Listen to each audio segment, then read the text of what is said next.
Good evening, everyone, and welcome to Talk with the Titans, live from London, UK, all the way to the US of A and worldwide. I'm your host, Kalam, and this is Talk with the Titans.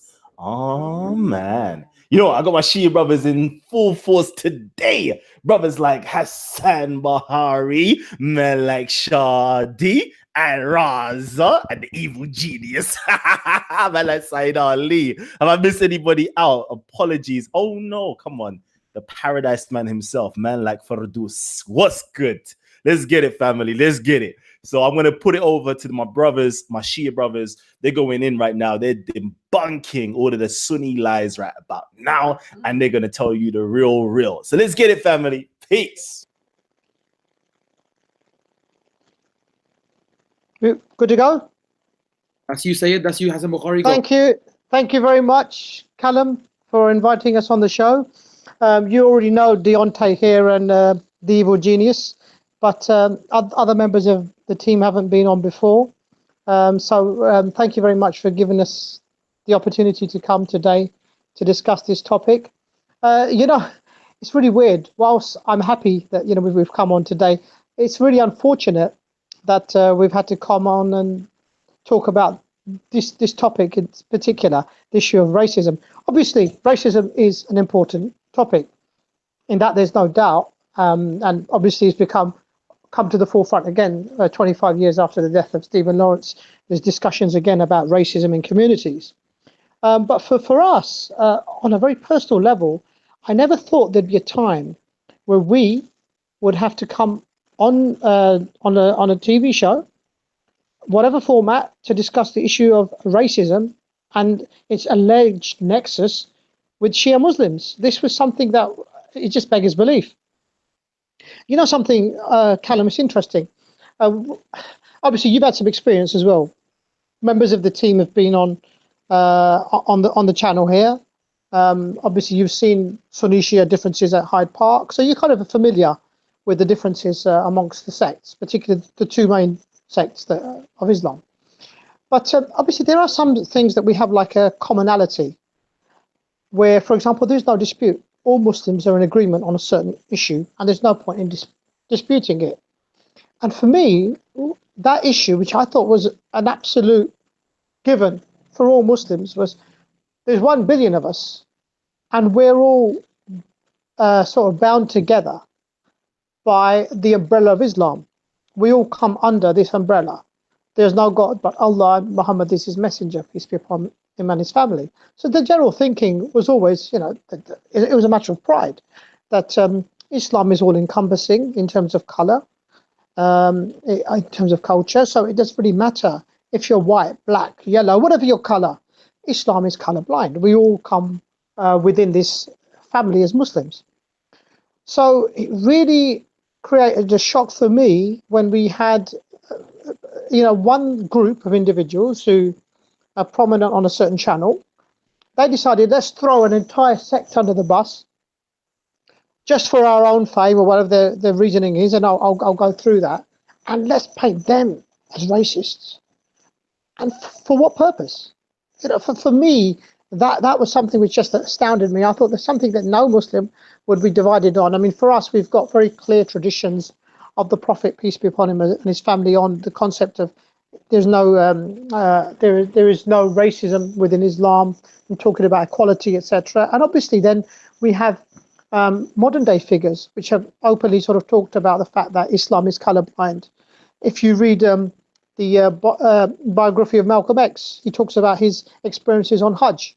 When he went on Hajj, there were people that what impressed him is people with one attire but different colors of skin, all performing the pilgrimage, and that's something that took him back. So for us, when we have this commonality, and all of a sudden a real curveball is thrown to say, actually, yeah, okay, Muslims, we're not racist, but these guys, these guys here, they don't like black people. And to be honest, that hurt. It shocked me, shocked all of us, and really that's why we thought it was important that we came here today to address this. And I'll be very clear. In normal circumstances, I would be one of those people which would ignore them. Certainly, as a team, we thought they're not really worth their time. But so serious were these allegations, we thought we need to come on I mean, to address them head on. Now, that said, thinking it through, immediately after they did their 2 shows, and obviously Kalam was there as well, and this is the thing, this is why we thought the need to come on to Titans TV. Poor Kalam got sucked into this. So we thought, okay, we should come on. But, at the time I was thinking to myself, it shocked me. And I was thinking in my mind, what's the sort of reasoning behind this? Why have they done what they've done? And for me, I see 3 things here. I think they had 3 objectives. Number 1, the effective use of the R word, racism. Number 2, to try and create community conflict. And number 3, diversion. So I want to try and address those 3 points before I kind of hand over to the other brothers. In terms of that, what I mean is, first one is racism, effective use. For me, one thing that we know, that if you tar somebody with a racist brush, it really sticks, and it can really, really be harmful in terms of their career, in terms of how they're viewed by other people. My thinking was, what if you effectively threw this racism kind of slur on us? You know what? It doesn't matter what we did in the future. I mean, I've got a lot of very close, black brothers from Muslim community, non-Muslim community. It doesn't matter what you do in the future. You could present Islam in a positive way. You could present arguments in a positive way. You still have it in the back of your mind, okay, but you still follow a sect that's racist. And that was something that I felt was one of their sort of objectives. Let's throw that race card and make it stick. So it doesn't matter what they do in the future, they'll always be tarred with that brush, that racist brush, because it's so damaging. I think that was the first point. The second point was to create community sort of conflict between ourselves and the black community, whether they come from a Muslim background, a Sunni Muslim background, or a non-Muslim background. And I'll tell you why. This is honestly, I mean, when I think this through, for me, up until a few months ago, Kalam, you could probably confirm this point. These guys who, are based in this channel, they adhere to that sect. They'd effectively taken control of Hyde Park like it was some sort of a God-given right, like Israelis claim of some sort of a religious right to Jerusalem. They almost seem to think Hyde Park is our God-given right as Muslims. We Muslims of this sect have a right to profess and present their version of Islam, and nobody else can. I think that was one thing. And what was the version of Islam that was being presented? Let's look at it from the outsider perspective, the way that these people were presenting themselves. It was a very, very aggressive form of Islam, an intolerant form of Islam, one that mocked people with other beliefs. Constantly, I'd seen many examples on videos. They didn't have any respect for any other individuals. So that was the sort of perception that was being created by these individuals. They'd taken control of Hyde Park, and it was almost like, we are the dons here. We are the representatives of Islam. No one else can come in. And the manner in which they were behaving was creating a very negative perception.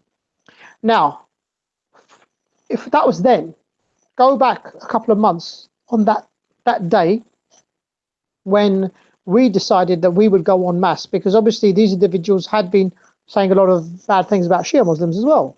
So we thought we'd go en masse and we'd try to sort of present ourselves in a positive manner. And as you can see, when we went there en masse, the vibes that we gave off by people, the way that we presented ourselves, we were not aggressive. We were not violent. We were well-mannered. Everything that we did, we tried to present ourselves in, even down to our presentation, we made it clear how we behave. We don't want to go scruffily. Everything was kind of set, how we wanted to go and present ourselves. And the vibes that we got, the feedback that we got was very, very positive. People were coming up to us and saying, hang on a minute. And they were thinking as well, these guys are Muslims too, but they're not like these guys. And they approached us and said, so what do you believe? So we told them that we are Shia Muslims. And really the perception was very, very positive. Ours wasn't, we were not in any way motivated to create trouble, any sort of tensions. It was simply there to present ourselves in a positive manner. And you know something? What motivated us, there's one of the sayings of our Imams, peace be upon him. he actually said that you need to present yourselves in a way that when people see people see you, they will automatically know that you're a Shia just by the way that you present. And that really was a motivation for us. And you know, Kalam, on that first day that we weren't very successful in the sense we wanted to engage with certain individuals who had been bad-mouthing Shias. They didn't engage with us. And I remember going back on the train that day and thinking, you know, was it really worth it? You know, we spent a number of hours, it was cold, it was dark, it was dreary. Was it worth his while? I get home and my daughter's watching Titans and you're on it. And on that, in your lingo, which my daughter translated, being too old, I didn't follow all of it. But you was kind of talking about how the Shias took the park that day and how that we were positive and the way that we presented ourselves and how impressed you was. So for me, just those comments seemed to were very positive. It's like, hang on a minute, we did what we wanted to do. We wanted to present ourselves in a positive way. We wanted to show Islam in a positive way. It isn't a religion of intolerance.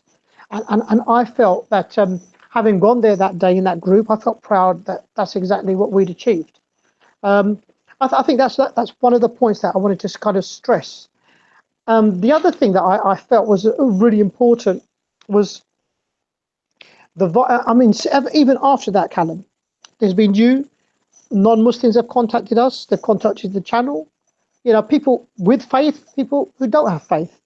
They've said that, you know, we respect you guys. When you go to Hyde Park, when you speak, you're different to these guys.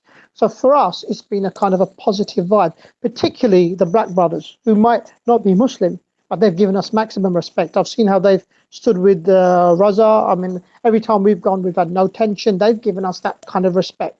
And I do feel the whole purpose of what that video was done was to try and create a wedge because we'd had forward very good relations. And the whole idea was to do that. To try and create that tension and say, hang on a minute, these guys that you support, that you speak positively about, you know what, there's this underlying thing that they don't really like black people and they're lying and actually they're just downright racists. And and that was, you know, really what their aim was, to let's try and separate the black community from Shia Muslims. That was the second thing I felt that they did. But you know something, bro? Kalam, we are a tolerant people. We respect people. And that was our objective when we went there. You know, Imam Ali alayhi salam has said that people are two types, your brother in faith or your brother in humanity. And that's really something that's kind of, for us, has been very important, the way that we've presented ourselves. We wanted to show that we are a tolerant people, peace-loving people. You know, we are British citizens. We're proud of our Britishness. Yes, and we're Shia. But we are not these type of individuals.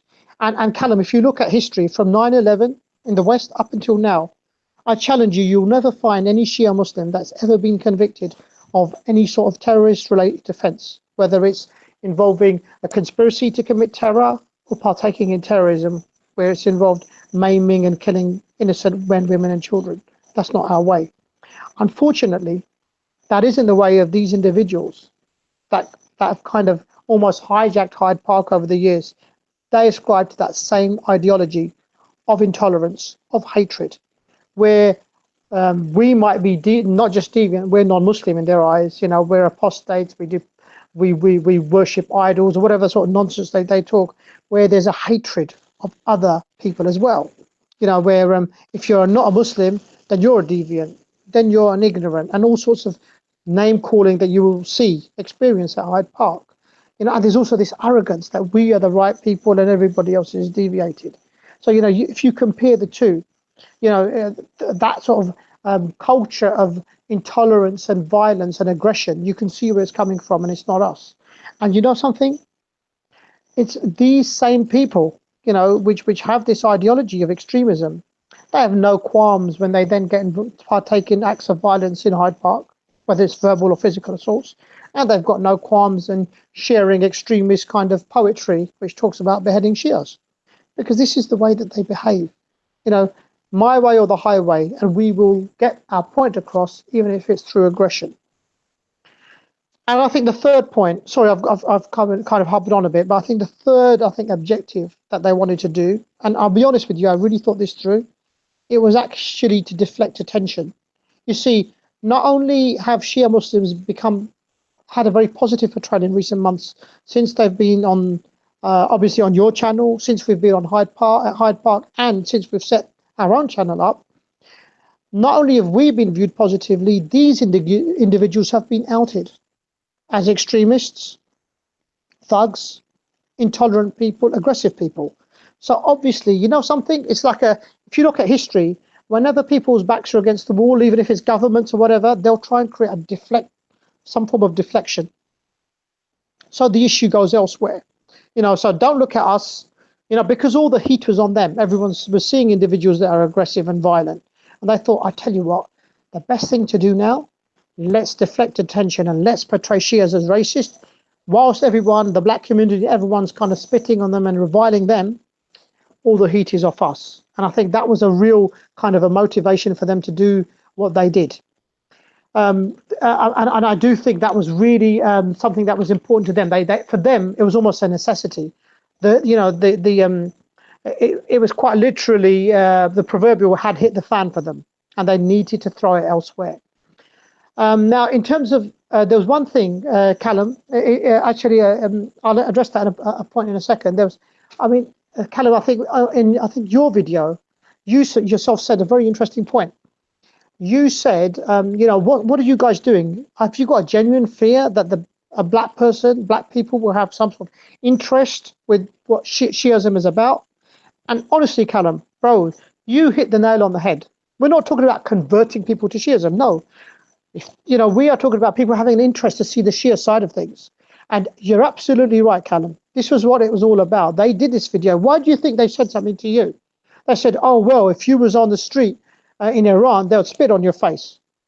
That's nonsense in itself. And I think, Brother Sayyid Ali, you want to bring up the picture now or later? I think when Sayyid Ali talks, he'll expand on that point. Well, while you're speaking, Sayyid, I'll actually bring up that picture. Okay, right. Whilst I'm speaking, he'll bring up that picture. But that was the example. He just wanted to show you these Shias are so racist. Kalam, if you go to Iran, they'd spit on your face. That sort of comment. If an individual is racist, even if he's Muslim, that's down to that individual's bias. It's got nothing to do with religion. See what I'm saying? But you see the sort of tactic that they were playing. They're trying to get into your core to say, listen, man, these guys that you respect, these guys, they are racist. And the worst thing is how low they got. They were trying to present Kalam as someone who's going to be bribed by chicken. You see some of those comments? Oh, somehow, Raza's mum, she made some chicken and that's it. He sold out. Is that how you kind of it's almost you degrade somebody to that individual. Are we really that, is he really going to be sold out that much? That a nice chicken is something you think, oh, okay, these guys can't be racist because Raza's mum makes a decent roast. I'm sorry, I'm kind of digressing slightly, but I think, there was a point that I wanted to say. So obviously you mentioned that point, Kalam, and it was a really good point. Have you got this fear? And obviously I remember on that video, they said, what do black people see if they invest in Shiism? This is a racist religion. I want to make a couple of points clear here. Sorry, can I bring that image up for you, please? Please. Yeah, so you've got an image here of a Shia cleric kissing the hand of another Shia black brother. Can you see? Oh, give me a second. I'm going to screen share. I forgot to screen share. Just wanted to point out to those guys. Screen share. There we are. Yeah. So you've got an image. This is in Iran, by the way. This is in Iran. Oh. This is in Iran, and we've got obviously Islamic seminaries in Iran, which is full of brothers from the black community, from Africa, from West Indies. Nigeria's got one of the highest Shia populations. Exactly. So for example, and Sheikh Gulpaigani is one of the top Maraja of Qom. He's not a simple cleric. He's one of the few 4 or 5 big Maraji in Iran. Thank you, brother, for those. Yeah, I think apologies. There's a point that I wanted to say, but because they said something, they said, what do black people see? What do you get out of Shiism? It's a racist religion. Let me just make a couple of points. 3 very important points. Okay, Shiism is not been the state religion. We've always been basically you've got the main state religion, which is Sunni Islam. Okay. For us, it's always been the religion of the state, the religion of the kings. Shiism has traditionally, historically, been the religion of the poor, the destitute, looking for hope. because we've been oppressed. We have had 1400 years of constant oppression. So in many ways, our suffering and the fact that, our also because of our belief in hope in a better world, better life, what our experience, they resonate with the black communities. When I speak with black brothers and sisters who've suffered slavery and a history of oppression, when we talk about it, something clicks. Do you understand? We've got some sort of commonality. Point number one. Point number two is a point that Kalam made himself in his video. 4 of the Imams' mothers are from African descent. They've got black heritage. And the most interesting thing, Kalam, is we believe in the last of the Imams, Imam Mahdi alayhi salam, he will come at the same time as Jesus Christ, and they will establish the kingdom of God on earth. This is a concept that we believe in. And Muslims believe that in general. He's got black heritage. So all Muslims, certainly as Shia Muslims, we are waiting for a man with black ancestry to come. And the traditions say when he comes, all the injustice in the world, it will be replaced by justice. He will establish the kingdom of God on earth. So we are waiting for a black brother to come and establish it, our Imam. So, to say that we are racist is in itself absolute. I mean, you mentioned that as a nonsense, but just to point out that the final kind of proof of God on earth that we believe in is of black ancestry. So 4 Imams. Point number 2. That was point number 2. And point number 3, we've got a historical link with black people. Do you know something? Karbala is one of the key issues for us as Shia Muslims, for us when our 3rd Imam stood up to oppression and tyranny of the king of the time. And he laid down his life for it. He refused to accept the authority of an individual such as that. And he was slain. Okay? Now, if you look at the history, he was slain with his companions. And one of those companions was an individual called John. He was an Abyssinian Christian that converted to Islam. And he was a close companion of Imam Hussein alayhi salam, and he was martyred in Karbala. He gave his life, a black man, for our 3rd Imam. And you know something, Kalam? When you go to, as Shia Muslims, we go to shrines because we go and we sort of send our salutations to these great martyrs. And we visit the shrine of Hazrat John as well. And you know something? We have something called supplications as Shia Muslims for these great people. There is a specific supplication for Hazrat John. And in that it says, you are an individual who's purified and your blood has sanctified this land. A black man who laid his life for our Imam. Okay? And one more point. The history of Shiism in Karbala, in the tragedy of Karbala, had an individual by the name of Fizza. She was actually from Ethiopian royalty. Of her own free will, she left Ethiopia to become a member of the household of the Prophet. She served Al-Bayt alayhi salam, the Prophet's family. She loved Sayyidah Fatima alayhi salam.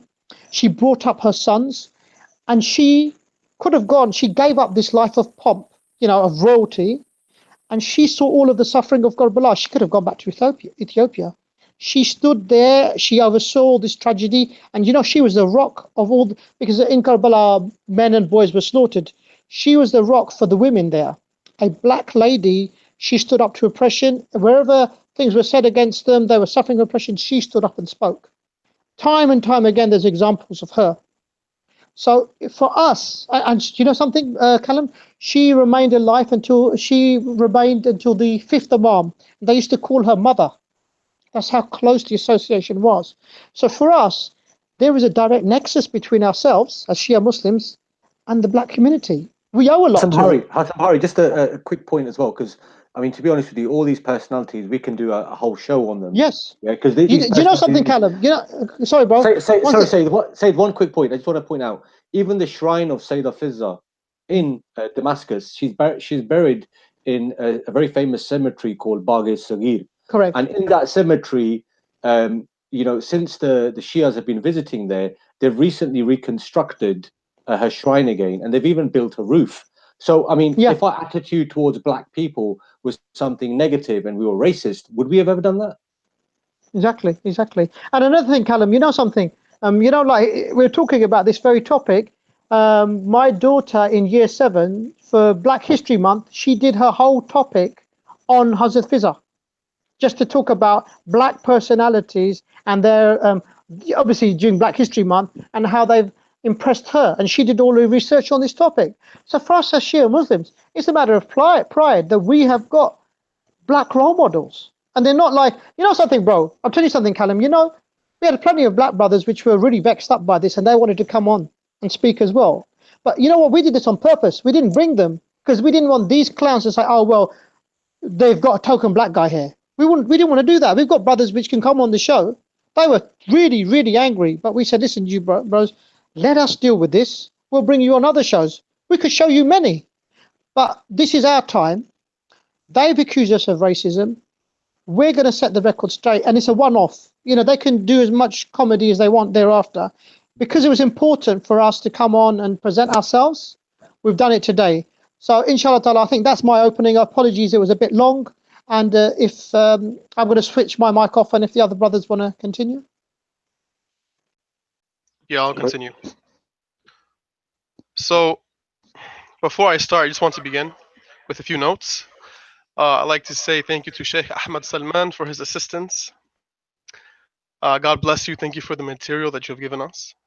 So I want to speak a little bit about this group that we're responding to. So, I mean, what, you guys have now become the flag holders of social equality and justice all of a sudden? Now you guys are the social justice warriors I mean, what is happening now? Are you coming from a sect who's famous for racism, who's famous for oppression, whose governments are known for expelling black people from their government, known for favoring Arabs over non-Arabs, for example, Banu Umayyah. So the goal of these people is to make the Shia school of thought appear as a school of thought that promotes racism and injustice, okay? Where in fact the Western world, along with thousands of innocent Muslims who have been oppressed and killed by Salafi groups, which this particular group supports, they support their religion, by the way, they're from the same religion, the same sect, are witnesses to the fact that the Wahhabi Salafi sect is a sect whose leaders are famed for racism, terrorism, and oppression. ISIS, Al-Qaeda, all of these groups, political entities such as Banu Umayyah, the Umayyad Empire, who are the forefathers of modern day Salafists, meaning the military Salafists, they are the masters of both racism and oppression. And I want to bring up another thing. 50%, around 50% of those who narrated the 6 authentic books of the Sunni sect, Az-Zuhri and his students were in fact aligned with the racist government of Banu Umayyah. 50% of your books are narrated by Az-Zuhri and his students who were known for their hatred against Ahlul Bayt and who were known for their hatred, who were known to support the Umayyad government, who were known to be racist. Moreover, the Abbasid, an Abbasid emperor or leader or king, whatever you want to call him, may God curse him. What did he say about Al-Qadhim? Al-Qadhim. What did he say about him?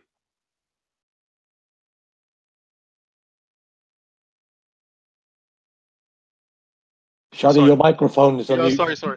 He used to make fun of Al-Qadhim for being black. He would write poetry in order to attack him. And this is the group who you want us to follow? I don't think so. So with those preliminary notes being said, I would like to get into the crux of the issue. Okay. Can you guys hear me okay? Just a quick one, Shadi. Can you just point out who Imam Kazim is as well? Imam al-Qadhim is considered an imam of the Ahlul Bayt alayhi salam. He is considered an imam who we consider a person of, who is the fountain of prophethood, who gives us knowledge, gives us information on how to live. He is a person whose hands we'd kiss if we saw him today. He is a person whose grave we visit every single year. And he is a black man. And you're trying to say that we are racist? The Sunni sect, who is famous for insulting him, calling him a black slave, calling him a black man, all these dirty things that they would make fun of his skin color. Actually, they used to think he was a slave because his skin was so dark. When he turned around, they couldn't tell the difference between him and the other slaves. Sometimes they made a mistake. So this is who Al-Kadhim is, alayhi salam. Okay. So now that we spoke, we've given preliminary notes, I want to speak about the crux of the issue. Okay. So this particular Wahhabi group, in order to attack the Shia school of thought, has brought a narration from one of our books, Kitab al-Kafi. The narration reads as follows: beware marrying the people of Zanj, meaning the Zanzibar people, for they are a distorted creation. فَإِنَّهُمْ خَلْقٌ مَشَوَّهٌ. So, first of all, I want to talk about the most obvious thing. Okay? These narrations are not binding, nor are they of certain knowledge. This is because they are reported in a singular, solitary fashion. According to the methodology of both Sunni and Shia Usuliyin are basically the scholars of deduction when it comes to law and hadith and narrations. They state, if a sahih, authentic narration exists that is contradicted by the Quran and or other stronger narrations, the weaker solitary narration is thrown out and ignored. This is according to both Sunni and Shia Usuliyin. So what you have presented to us is a solitary, singular reported narration that is contradicted by other stronger reports, contradicted by the fact that the Quran is against racism, if indeed this hadith is racist, that is, which it isn't, by the way, but we'll get to that. And it also goes against the mutawatir reports that the imams have married black people. So how can you state that this is a binding narration when, according to both of your scholars and our scholars, this narration would be thrown out because of its solitary report? It's reported, by very few companions. The Imam, the sixth Imam, Imam Ja'far al-Sadiq, he said, if you guys find any narrations that go against what the majority narrate in your books, or any hadith or narrations that go against the Quran, throw that narration away. We have not stated it. We have not stated it. So this is a very famous principle that we use.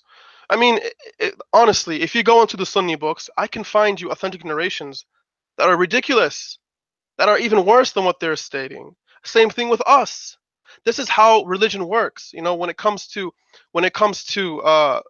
sorry, I want to say religion in general, but this is how historical narrations work. Historical narrations will have good and bad no matter what. We are dealing with fallible men who are reporting reports. Therefore, the scholars have created principles in order to differentiate between those reports which are sound and acceptable, and those reports which are sound but denied because of their other weaknesses. That's the first point. Am I making this up? Let's see.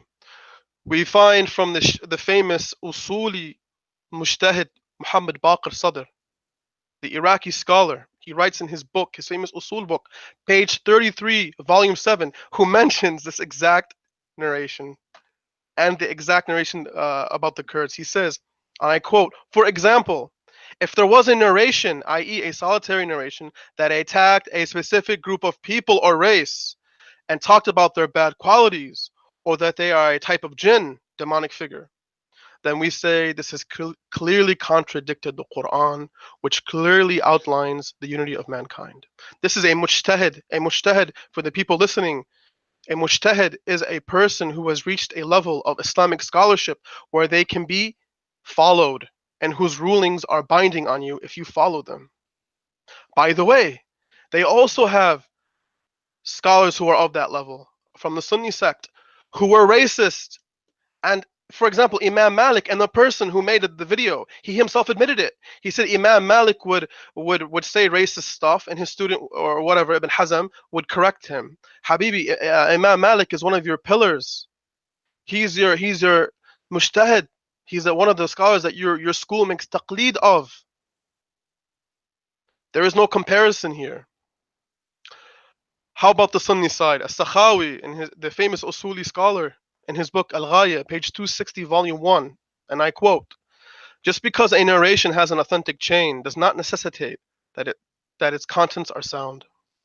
The chain may be sound due to the trustworthiness of the men. However, the actual content of the narration itself may not be sound due to its solitary oddness or hidden defects surrounding the narration. There have been a number of hadith scholars who have weakened the narration after judging the chain of the narration to be sound. For example, Al-Hakim. So we can clearly see that As-Sakhawi, who is a famous Sunni Usuli scholar, stated that just because you see it says Sahih under it, it must be true. It must. I'm gonna have to completely dedicate my entire existence because it says Sahih under it. I mean, what is wrong? Use your mind. I mean, if this is how you're going to follow Islam, my friend, you're gonna have a lot of problems. You're going to have a lot of problems. Just because a narration has Sahih written under it, it doesn't mean it is 100%. It is uncertain knowledge. And this is according to An-Nawawi, Ibn Hajar, your mujtahideen, your scholars of law and hadith. And I'll give you another example. Yunus ibn Abdul Rahman, who was known as the leader of the Shia of his time. He was the companion of Rida, the 8th Imam. He showed Rida alayhi salam some books from the companions of the 5th and 6th Imam, and the 8th Imam denied some of them. He said, no, even though the companions narrated it from the Imams with very short chains, remember they're the companions of the Imams, the 8th Imam still denied it. He said, no, it is not correct. Some of these narrations are misheard. They wrote it down incorrectly. They messed up the chain, blah, blah, blah. Someone took the notebook they had and wrote in it. It happened before. It will happen again. So Sahih narrations are not the end all be all. These people who are debating us, they're like, I don't know, they think they're smart or something. They go to Google, they type in, okay, who's in the chain? Abdullah, Batiha, Batata, I don't know. Okay, they look Abu Fulan. Oh, okay, I'm gonna look them up in what the Dhahabi said. Oh, look, they're all authentic. They're all trustworthy. Oh, it must be what God said.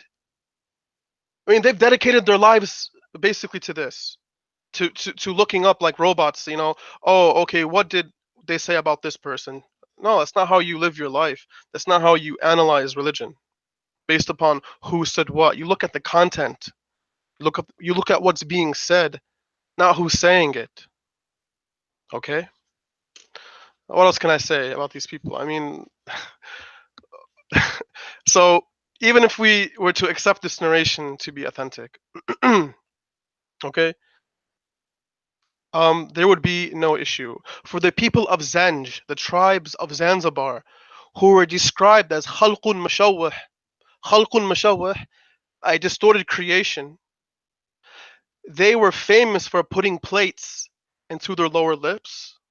They were famous for putting plates into their earlobes. They were famous for putting bones into their faces. They would practice facial distortion due to both cultural and pagan influence. Okay, there were uncivilized Arabs. There were civilized Arabs. There were black empires who would conquer everything they saw in sight. The Ethiopian Empire, which was a mighty empire. They were black. They were not like these Zenji people. They're different. So for you to say that, when the word Zenj is used, Zanzibar, it's referring to all the blacks. No. Where did you get this from? Where did you get this from? I don't understand your line of reasoning, your line of logic. It doesn't make any sense. Another defense of this narration is the fact that there is a bigger picture. Okay? The sentence distorted creation is not referring to their physical characteristics, but rather to the fact that they are a people who would practice paganism. And this is specifically in reference to their paganism. This is proven by other narrations and supplications that specifically mention not only the Zanj, but the Khazari people, the Hindi people, the Sindhi people, and they are all mentioned in the same way. They are a people who basically give birth to bad creations. This is what the context of the narration is. It's talking about their bad characteristics. Not that is their bad characteristics in terms of how they act, how they pray, how they live their lives, not their physical characteristics. Okay? And this includes the narrations talking about the Akrad, the Kurdish people. The Kurds at that time are not the same as the Kurds today. Even if you go to Iraq or you go to Syria or you go to all these countries, they're not the same. They are different. Some people have even been absorbed in within these within the civilization. But anyways, forget all that philosophy. Let's just use our minds in a simple way.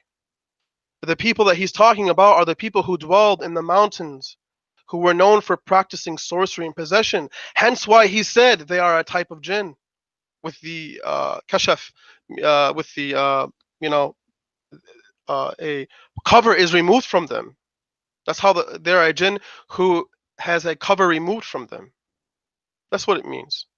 It means that they would practice sorcery, they would practice possession, they would do all these type of things. It's not talking about the Kurdish people. And even if it is talking about Kurdish people, even if it is a racist hadith, like we said, if it is racist and it goes against the majority of our narrations and the Quran, we do not accept it. Okay. I want to give an example to the people who are listening, because maybe they're not familiar with what a hadith is, what a narration is, blah, blah, blah. I'm going to give an example so you guys can understand. Let's say 3 people come up to you and give you a story. Okay? The next day, 40 people come up to you and give you a story that contradicts what those 3 people have stated. Both the 3 and the 40, they're both known for their reliability. Who are you going to take? The 3 or the 40? This is what we mean. Just because you have 3 reliable people telling you a story, if you have a huge number which contradicts them, you're going to take the huge number. This is obvious. Ladies and gentlemen, this is the foundation of Islam. The fact that we prove things by hadith which are mutawatir, which are widely reported by hundreds of people. We don't just take one single narration and say, okay, well, it's sahih, so we're going to accept it like the Quran. No, you cannot do that. So, one more thing, and I'll give it up to the next person. He tried to equate the word zanj to black people. First of all, Habibi, Abu Abbas, whatever your name is, when you use Lane's lexicon, didn't you see the time period which he was using? It says what? The medieval dictionaries. He is using word usage from the 7th century all the way to the medieval period. And I know you're listening, so I want you to listen very carefully, so next time you make a video, you won't make the same mistake twice, okay? There is not a single time during the period of Imam Ja'far when the Ethiopians were called Zanj, Zanj, or Zanzibars. There is not a single time where the Ethiopian Empire were called Zanzibars or Zanji people. Okay?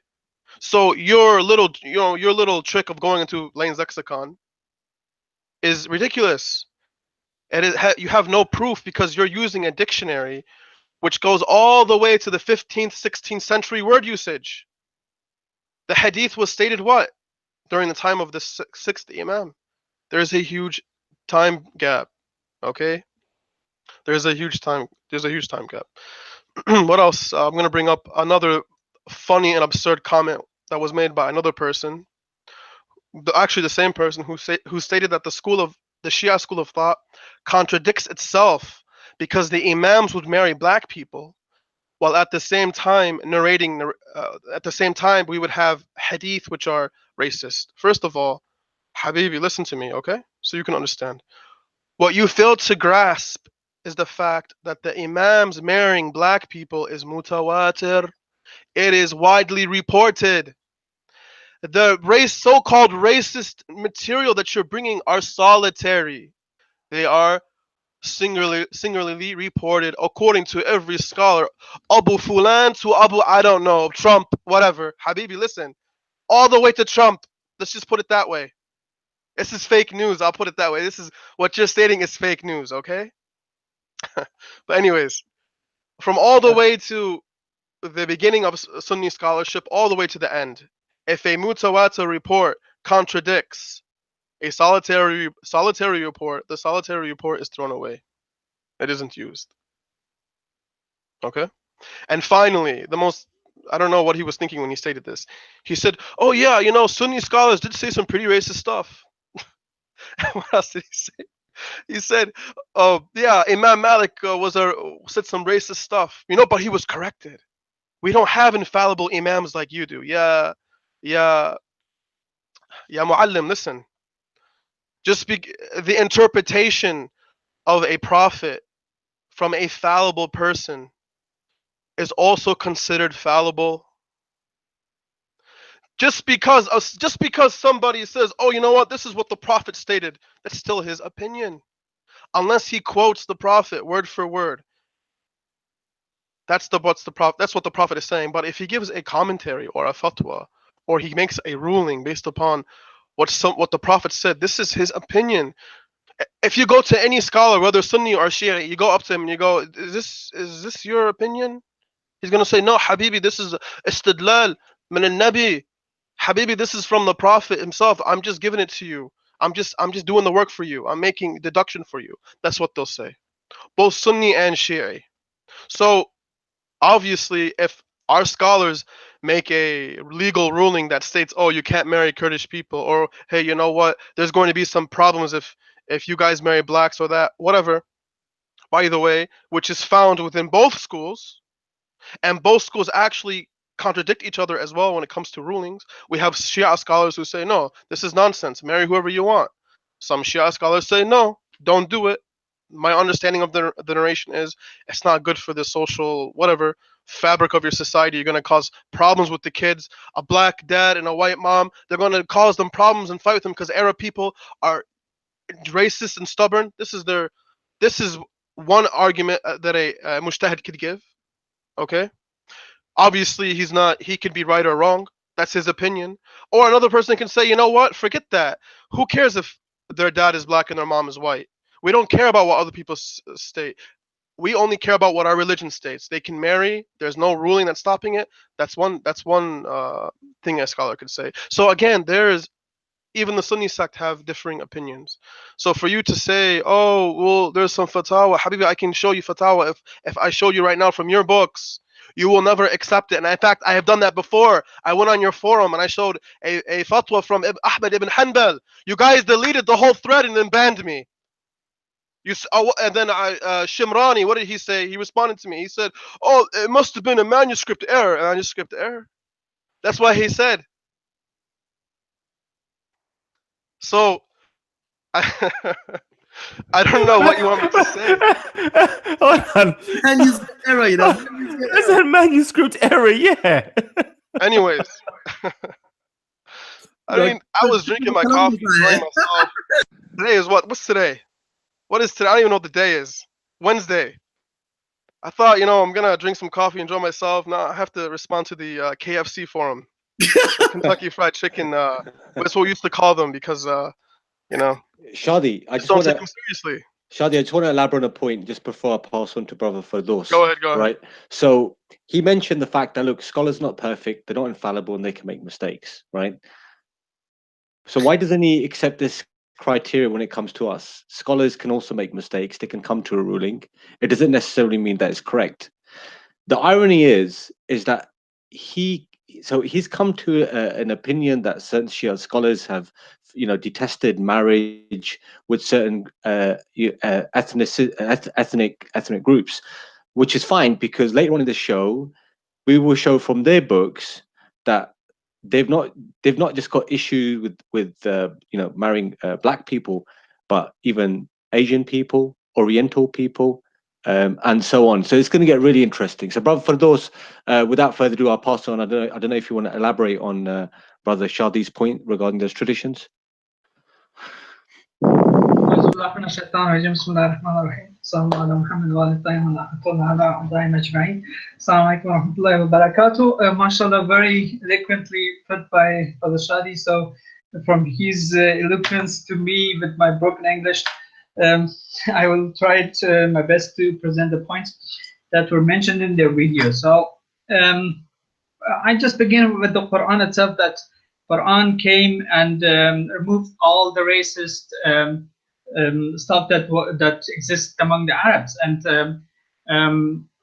this is in Surah Al-Hujurat, for example, we see in verse 13 that Allah subhanahu wa ta'ala says, Ya ayyuhal nas inna khalaqnakum min dhakarin wa untha وجعلناكم شعوبا وقبائلا لتعارفوا إن أكرمكم عند الله أتقاكم إن الله عليم خبير. O you men, surely we have created you of a male and a female, and made you tribes and families, that you may know each other. Surely the most honorable of you with Allah is the one it is the one among you who is most careful or most God conscious. Surely Allah is all-knowing, aware. So this verse clearly mentions that the race is something that we have no choice in, and by itself it has no merit whatsoever. Another point is that they are mentioned in the book Al-Kafi and some narrations Al-Kafi that and interpreted it as if these narrations present racism in the Shia Islam. But interestingly, the same books Al-Kafi, if you go volume 2, there is an entire. I'm going to bring it up on the screen while you. Yes, there is an entire chapter. If you go to, I give you just narration number 2541, so you'll find also the chapter. There is an entire chapter which talks against racism explicitly with clear words. So I just read the first narration, or maybe Saidal, you can read it will be better. I'm going to bring it up on the screen right now. So this is from Al-Kafi. You should be able to see my screen now. Is it coming up? Is it coming up on your screen, your side? Yeah, I see that. So, I mean, for example, in Al-Kafi, we have a whole chapter, that discusses racism quite in detail. And it says, I'm not going to read the whole chain. It's from Imam Sadiq alayhi salam, who says, whoever exercises racial discrimination or it is exercised for him, he has taken off the collar of belief from his neck. Okay? Many traditions. There's numerous traditions mentioned in here with Imam. There's an entire chapter, yes. There's an entire chapter, right? And by all means, you can check this out. It's in Al-Kafi, volume 2, volume 8. Another one, the Messenger of Allah said, whoever has racist feelings in his heart of the size of a mustard seed, on the day of judgment, Allah will raise him with the Arabs of the times of Jahiliyyah.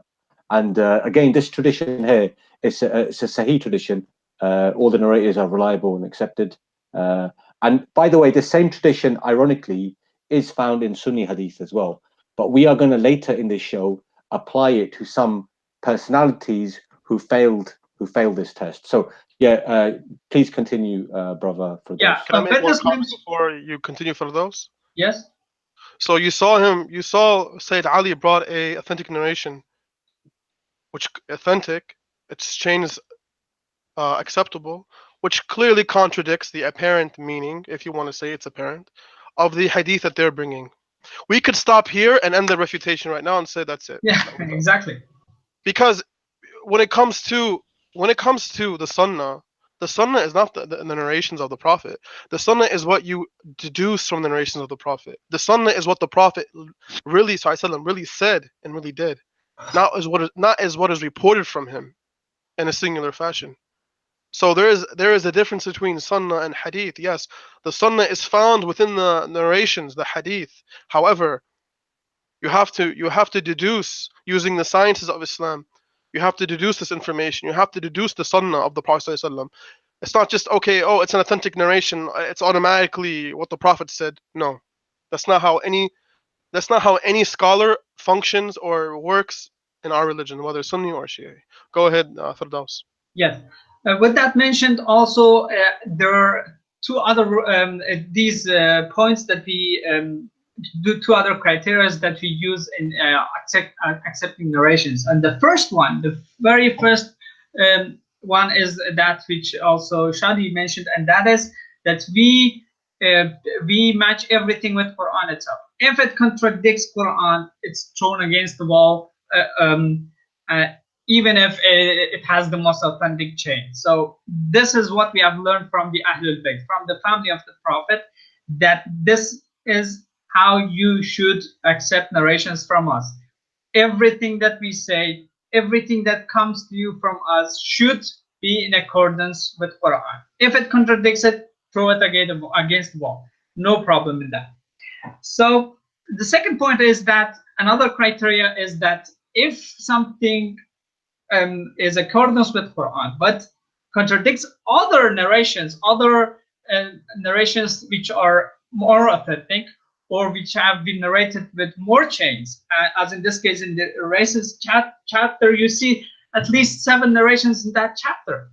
You see 7 narrations. The narrations they put were 3 narrations with broken chains, and I will talk about them in more detail. So we could also, if by any chance these narrations imply any kind of racism, we have no problem in throwing them against the wall. No problem in that. With this mentioning this, I will go directly to the sources that they have used and show the dishonesty of these guys, and to show you how they mispresented the position of our scholars and misinterpreted these things. So I try to just screen share and my screen. Do you see my screen? Yes, we can. Okay. This is the source that they used from Alam al-Majlisi, which is a commentary of the book Al-Kafi, and they've used his authentication. Apparently, this is this book, volume 20 and page 55. If you see that the title of the chapter says "Man kariha munakiyatu min al-akradi was-Sudani wa ghayrihi." What they implied is that this narration includes all the blacks and all the Kurds, isn't it? They used this title and said this means that all this chapter is about not marrying or discouragement on marrying Kurds and blacks, all of them. Whereas the Arabic says min al-akradi was Sudan. Min, these guys are Arabs. You know, min means from among the Kurds and the blacks, the Sudan. The first point. So second point is that they also mispresented the opinion of Alam al-Majlisi about the authentication of the chain. You know, this book is about only Alam al-Majlisi just authenticates and looks into the chains. It doesn't authenticate the content of the narrations most of the time. Just these authentications are just for the chains. Here you see, says the first hadith, what they said Alam al-Majlisi says this hadith is sahih. No, Alam al-Majlisi says sahihun al-zahir. Apparently it's sahih. Why he says that? We see in another book of his. This book is Malad al-Akhyar, which is a sharh commentary of another book by Sheikh Tusi, another of our Shia scholars. This Sheikh has narrated from Al-Kulayni that they have quoted. The same narration here, you see the guy in the chain here is Masadat ibn Sadaq. And about this guy, there's difference of opinion. And that's why you see number 28. At the bottom, he says, Za'if, the chain is weak. And he says, وَفِي بَعْضِ النُّسَخِ الْكَافِي مَسْأَلَةِ ابْنِ زِيَادٍ. In some of the manuscripts of the book Al-Kafi, the man in the chain is Mas'ad ibn Ziyad. In that case, it would be Sahih. If it is Mas'ad ibn Sadaq in this case, as you see, it would be weak. So this was the first mispresentation of the opinion of Alam al-Majlisi. Comment for those about this? Yes, please. Continue. So there are 2 Mas'adas here.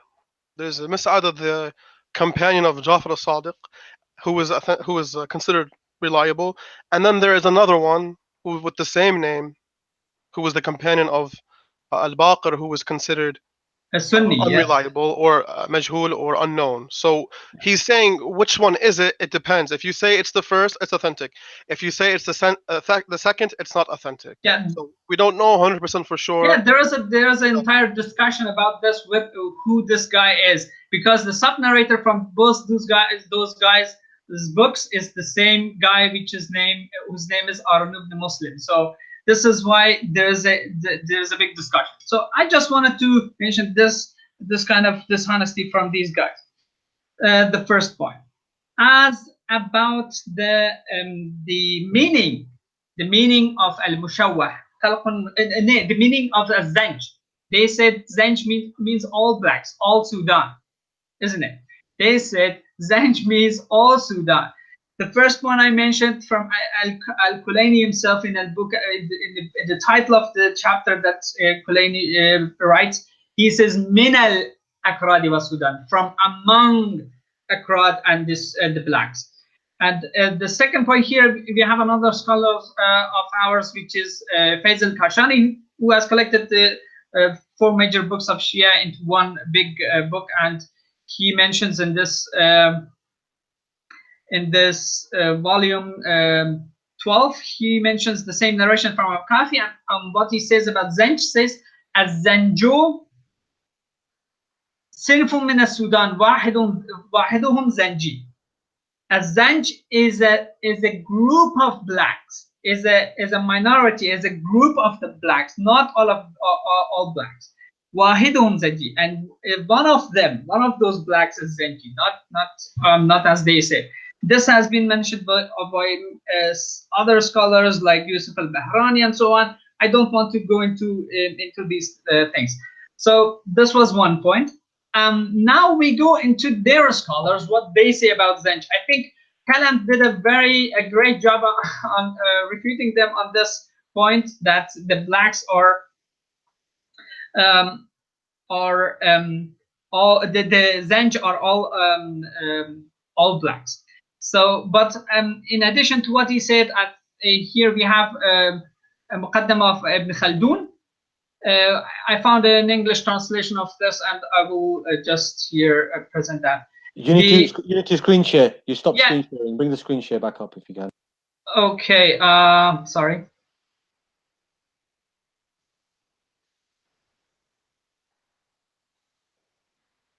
This is the. Do you see my screen? Yeah, it's fine. we see. Fine. Okay. Here we see that Ibn Khaldun says in this book at the bottom. Wait a minute. When he talks about the races of blacks, he says, "Oh, sorry."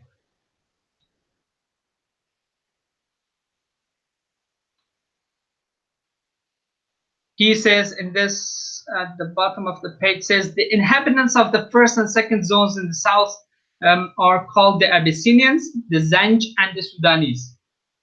And then in the next page, he says the name Zanj is restricted to those who live along the Indian Sea. So he differentiates between Abyssinians and the Sudanese and the Zanj, 3 groups he mentions here. There are other scholars who have mentioned more races. This is an older book from the 8th century, I think, from the Tarikh of Abil Fida. The book is called Al-Mukhtasar fi Akhbar al-Bashar. He mentions in this book, volume 1, he mentions the races of black who are from the sons of Ham ibn Nuh, as he mentions in this book, and he mentions many nations of blacks like Az-Zila and Nuba and Al-Baja and Al-Damadam, Al-Zanj. Here among them he mentions Al-Zanj. He says, I mean, Umamihim, from the black nations are the Zanj. وَهُمْ أَشَدُّ السُّودَانِ سَوَادًا, and they are the darkest among the black people. وَيُحَارِبُونَ رَاكِبِينَ الْبَقَرِ, and they are in fight with another group of them which ride cows, I think, something like that.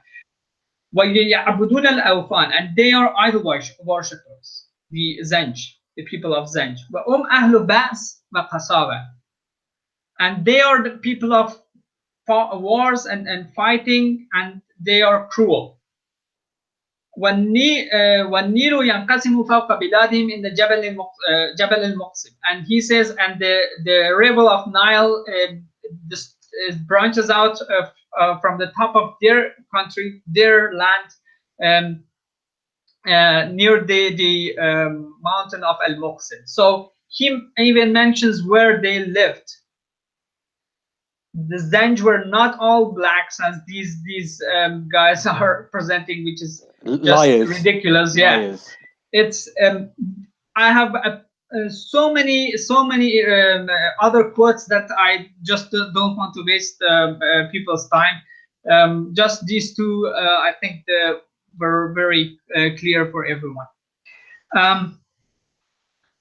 Another point here is that I will mention later on.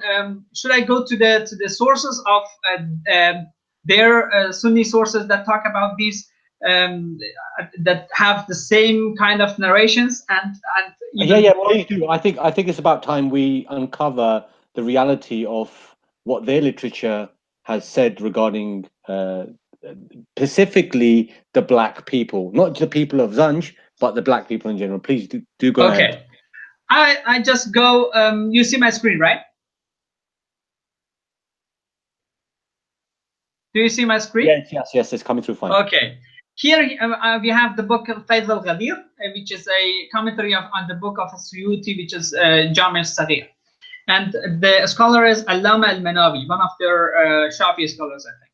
So he, in volume 1 of this book, he mentions several of those narrations that talk about Zanj, people of Zanj, and blacks and so on. He says, after mentioning another narration that talks about Bilal and Luqman and another companion of another person who are black and were praised in this narration, but he says, فَإِنْ قُلْتَ هَذَا يُعَارِضُ خَبَرِ إِيَّاكُمْ الزَّنْجِ وَخَبَرِ اجْتَنِبُوا الزَّنْجِ. If you say that this narration in praise of Bilal and Luqman and so on, who were black, is in contradiction to those narrations which say keep away from the people of Zanj and keep away from the and so on, and people keep away from the blacks, another wording which is more general, covering all blacks, because they're a distorted creation, as they want to present. We just take their translation now and see what the outcome would be. He says, if you say that these contradict these narrations that are against blacks and against the people of Zanj and so on, and the narration which says وَخَبَرِ أَنَّمَا الْأَسْفَدُ لِبَطْنِهِ وَفَرْجِهِ, and the narration which says that blacks are black because of their stomach and because of their private parts, and which I will show what that means, that they have basically many narrations that state that blacks are the people of Zanj, and another wording blacks, all blacks, and another wording Abyssinians, that they have nothing to do when they are their stomachs are empty, they steal, and when their stomachs are full, they fornicate. Did you hear that, Kalam? Did you hear that one, Kalam? I will mention these narrations, these very interesting narrations, and these are in their books. So he and Manawi says, if you say these narrations contradict these, he says, قُلْتُ كَلَّا. He says, I would say never. لِأَنَّ الْأَسْفَدَ يَنْقَسِمْ إِلَى الزَّنْجِ وَحَبَشِ. He says, never. These narrations do not contradict, because al-aswad yanqasim ila zanji wal habashi, because the blacks are divided into Zanjis and Habashis. There are two groups. He divides them into two groups. He says, فَالْمَرْهُوبُ مِنْهُ الزَّنْجِ. The group of blacks whom should be fear, whom should be keep away from them and run away from them and do not engage with them, are the Zanji, وَالْمَرْهُوبُ فِيهِ al-Habashi. And the good ones, or the blacks that are that we should engage with, are the Abyssinians. And he says, and these guys, i.e. the Bilal and Luqman and so on, they were from the Abyssinians. They were not from the Zanji. Otherwise, they would also be in this category that they are not good and we should keep away from these people. So this was this statement of this scholar, but I will go into a second, please. Do you see my screen? Not at the moment. Turn it back on. Okay, wait a minute. Now, whenever my screen goes off, please tell me, because I don't see where. Yeah, no problem. Okay. Now it's fine. Okay, this is a diagram that I made and put all those chains that they have, most of those chains at least. This is the narration. You see this, right? The narration, can you read this? We can see it. We can see it. Okay, the narration is that allegedly from the Prophet, saying that marry your equals and pick the best for your semen, and don't marry the Zanj, because they are a distorted creation in quotation marks, because they wanted this translation, right? So we just put that one. And you see how many chains we have here. The two top narrators are who? Aisha and Anas ibn Malik, right? We have down here from Aisha is her nephew Urwat ibn Zubair, who is a top narrator in Sahih Bukhari, Muslim, and in many major books, and he is a trustworthy scholar among them, and they praise him to the teeth. So, his son is Ishab ibn Urwa. He also praised in a major narrator, many narrations in Sahih Bukhari, Muslim that come from this guy. Down the line, you have how many people narrating from him? 1, 2, 3, 4, 5, at least 5 I found, right? What does this say? This says that this narration, at least up to Isham ibn Urwa, is no doubt, should be no doubt about it, is very strong. Why? Because we have 5 different people that have narrated the same thing, right? So, but some of them, to be honest, their scholars have, even they don't act upon their own rules. So some of their scholars, like Albani, that they try to mention, yeah, we have also these narrations, but Albani has weakened them. And the other day, one of their other guys in Twitter, he writes that Albani makes mistakes and we don't agree with him all the time. When it favors them, they pick anyone from among their scholars who authenticates or weakens a narration, and when it doesn't favor them, they just say, "Oh, he makes a mistake," right? Scholars are not perfect. Yeah, yeah. We see here the things that the first, for example, if I see that one of these narrations is from Abi Umayyah ibn Ya'la, right? This narration has been authenticated by their other scholars, and some of them I will mention here. Here, for example, we see Majma al-Zawaid. You see that, right? He is comments on the chains of narrators of many books, and mainly from the books of At-Tabarani. And here in volume 4, he says that about this particular narration, not about this one, about another one, but I will just to bring that one. Sorry, the one that was from Aisha. Okay, we have these 5 narrators. We have the sub-narrator, for example, if we see Muhammad ibn Maslam, Maslamat ibn Muhammad, for example, is weakened by Ibn Ma'in, but he has been authenticated by other scholars. Authenticated by other scholars, and the problem is that whenever they find they can attack the big guys, like here Shab ibn Urwa and Urwa ibn Zubair and so on, they attack these little guys, right, in the sub-chains, even though they have five different people narrating the same thing from the guy. So what it proves is that this narration is almost certain from Hisham ibn Urwa. 5 different people.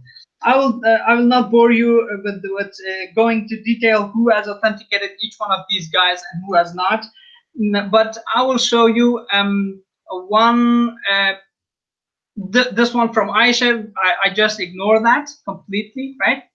5 chains. You can say this is at least the least that we can say about this is Hassan or a Hassan al-Ghari. Hassan with supporting evidences because it has many chains. The other narration, which is from Anas ibn Malik FCC, this has interestingly Al-Albani has weakened this narration as well. What he says is that this narration is weak because down this guy down from wait a minute, he says from Sufyan ibn Uyayna down the chain, these guys are unknown. He says all these guys are unknown. Let's see if these guys are unknown or unknown in their sources.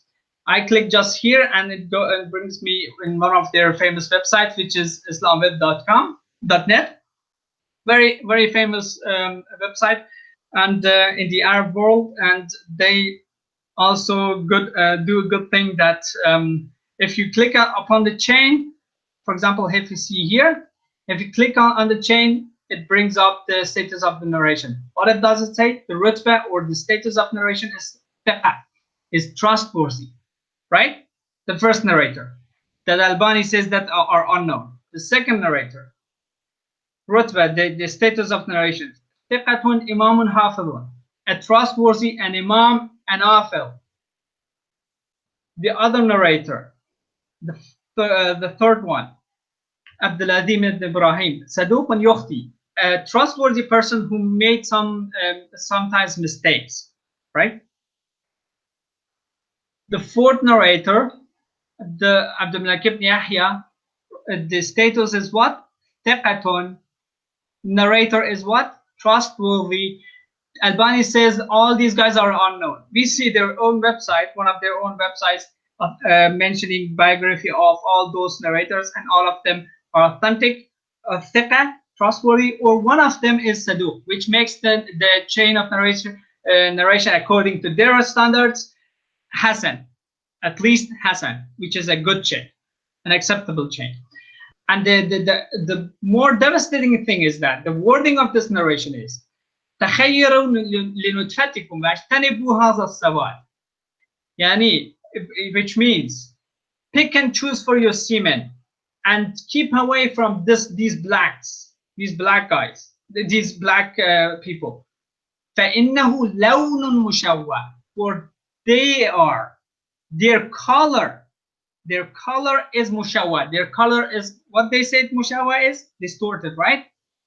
Here the narration says فَإِنَّهُ لَوْنٌ مُشَوَّهٌ. Their color is distorted, according to this narration, which is reliable, according by their standards, right? So this was the first group of these narrations that say the same thing, or even worse, as you see here, as the narration of Al-Kafi. Now, do they want to say that this is now lawnun mushawwa or khalqun mushawwa is distorted creation, or it has another meaning? And also, do they now say that this covers all blacks or just as zenj? Because this narration apparently says at-sawad, all blacks, right? Which one is worse if you compare? Just keep this in mind. This was the first narration that I wanted to show you with all these chains. The second narration is even more interesting. Can you read that? Yeah.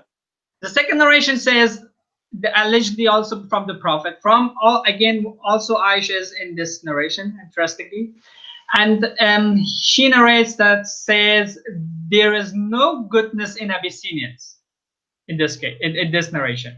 This narration mentions what? The Abyssinians. They steal when they are hungry and fornicate when they are full. Right? This is the narration that they give. Now, is this a racist narration or not? And if you see, their scholars have connected this thing with the narration before that do not marry the Zanj because they are a distorted creation, and they say, yeah, this is because they used to fornicate idol all the time, and when they're full, and still when they were hungry, right? This is this makes it even more problematic. Now, as about the chains, I start with the chains according to my order from Ibn Abbas, for example. This is from Ibn Abbas. I mentioned this part of the chain, which is from Awsaja, Amr ibn Dinar, and so on, Sufyan ibn Uyayna, which was interestingly in the other narration, above narration as well. And from him, how many people? 1, 2, 3, 4, 5. Again, up to Sufyan ibn Uyayna, there is no doubt about the chain. You can say at least. Now, if we go to Majma' al-Zawaid, which I wanted to mention to show, volume 4, he here mentions from Ibn Abbas the exact same chain that I mentioned, that La khaira fi Habash, there is no goodness in the Abyssinians. When they their stomachs are empty, they steal, and when they are full, they fornicate. And he says that وَإِنَّ فِيهِمْ لَخِلْيَتَيْنِ and or خُلَّتَيْن حَسَنَتَيْن, and there are two good characteristics in them, which is one of them is إِطْعَامُ الطَّعَامِ, giving food to people, and وَبَعْث إِنَّ الْبَعْث. And in some narrations it says najda, and another thing which means sakhala, or generosity and bravery in the battles. So what does Al-Haythami, the author of the book, says? He says Ar-Rawa Tabarani wal-Bazar. Tabarani and Al-Bazar have narrated it, and its wording is that this and this, as I read it. And he says Rajal al-Bazar Siqat, and the narrators of Al-Bazar are trustworthy. But Awsaja al-Makki, that I showed you in the diagram, Awsaja al-Makki fi khilaf la yadur. About the Awsaja al-Makki, there is a small difference of opinion that does not harm the chain. And more than one scholar have authenticated him. So Al-Haythami makes this, the chain of this narrations, deems it what? Reliable, right? The next narration, at the bottom, I also wanted to show the second one, which was, as I mentioned, he says in this wording, he says Al-Aswadu is a jar. The blacks, if they, the previous one was the Abyssinians. Here it makes it more general from Aisha. And Al-Aswad is a jar. The blacks, when they are their stomachs are empty, they steal. When they're full, they fornicate. And there and there are two good things in them. Samaha wa najda. Their good two good characteristics are generosity and also bravery in the battles. The author says Rawat Tabarani fal Awsat. Tabarani in his book Al Awsat has mentioned this. Wafi is Ibn Ishaq, who was in the chain. There's Ibn Ishaq, who was the famous author of the Sirah of Ibn Ishaq. وهو ثقة, he is trustworthy. ولكنه المدلس, he is مدلس. وعلي ibn Sayyid al-Razi, another narrator in the chain, who is Ali ibn Sayyid al-Razi, قال دار القطني ليس بذاك. Dar al-Qutni has said he is not that much strong.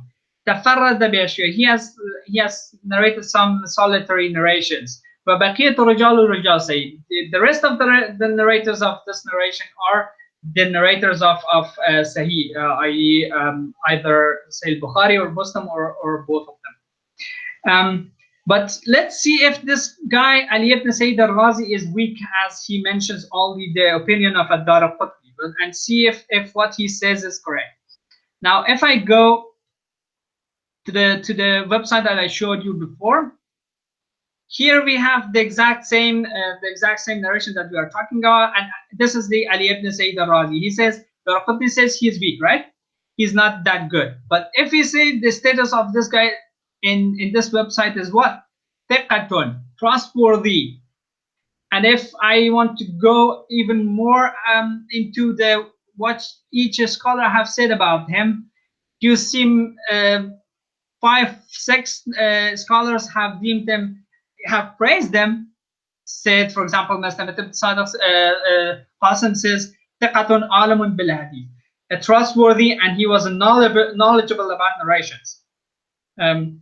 Another, Al-Dhahabi says, Al-Hafidh al-Rahal al-Jabbar, a Hafidh, a great scholar who was all the time traveling to learn narrations, and so on. And one of them, only one of them, is Darqutni, which degrades his status and says it's not that strong and it's not trustworthy.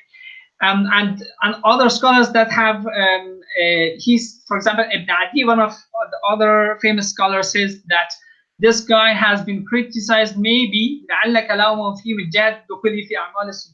because he was in connection with the ruler, with the governor of the city that he lived in. That's why maybe some scholars have criticized him, and not in the defection is actually not in his narrations and so on, rather in his actions with the ruler or something like that. So we see that this narration is what is authentic. Also, it's not as weak that Al-Haythami that I showed you, the scan that I showed you, that I wanted to imply.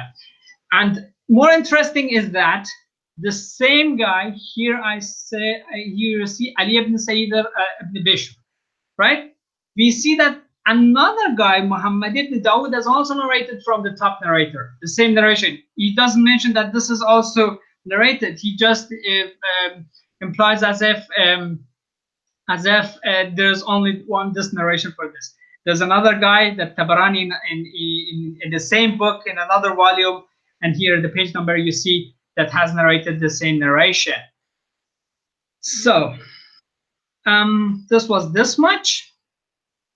Let's see.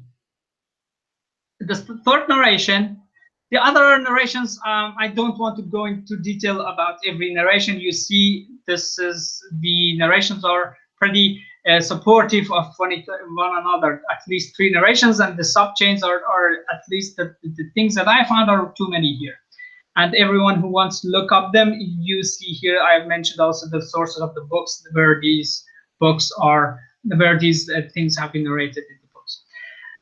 So this was for this. Another narration, which is also similar to the previous one, is this one. What it says is, Zukira Sudan in the Nabi, allegedly again from the Prophet. He says, Da'uni min al-Sudan, فَإِنَّمَا الْأَسْوَدُ بِبَطْنِهِ وَفَرْجِهِ. Once blacks were mentioned in front of the Prophet. So he said, do not ask me about the blacks, because black is black for his stomach and his private parts. Exactly same narration as previous one, same content, but with another wording, new narrators, new chains. So let's see if these narrations are also authentic. At least we see here, at least here in this chain, we see how many sub-narrators? Up to this guy, this is strong, 3 sub-narrators. This one, Ayman, one singular narration, but a supportive factor, which makes this narration at least Hasan al-Ghari according to their standards, which is Hasan, a good narration with a few supportive chains, which could be in themselves, which could be weak. Now, giving this, let's see how their scholars have authenticated these narrations, what they have said about this. We have this book, which is Al-Maqasid al-Hasana fi Bayan Kathir min al-Ahadith al-Mushtahara al-Alsina, which is a book about the famous narrations that is circulating among people, and he kind of tries to mention, tries to say, to see what narration is famous, what is not, what is authentic, what is not, and so on, what is reliable, what is not. In this book, he says that Sakhawi who was a Shafi scholar, he says, mentions the same narration that an al-aswad is a jasara or is a shabazana. The black, if his stomach is empty, he steals, and when he's full, he's fornicates. He says about these narrations, mentions all those details, who has narrated it, and so on. The next page, he says, some of these chains of these narrations, we have several, each of these narrations have several chains. Some of these narrations are supporting each other. They strengthen each other. Bal sanad al-Bazzari hasanun. The chain of al-Bazzar is what? Is Hasan. Al-Haythami had said also similar thing as I previously mentioned, that the chain of Bazzar was at least Hasan or authentic or reliable. We can agree on that.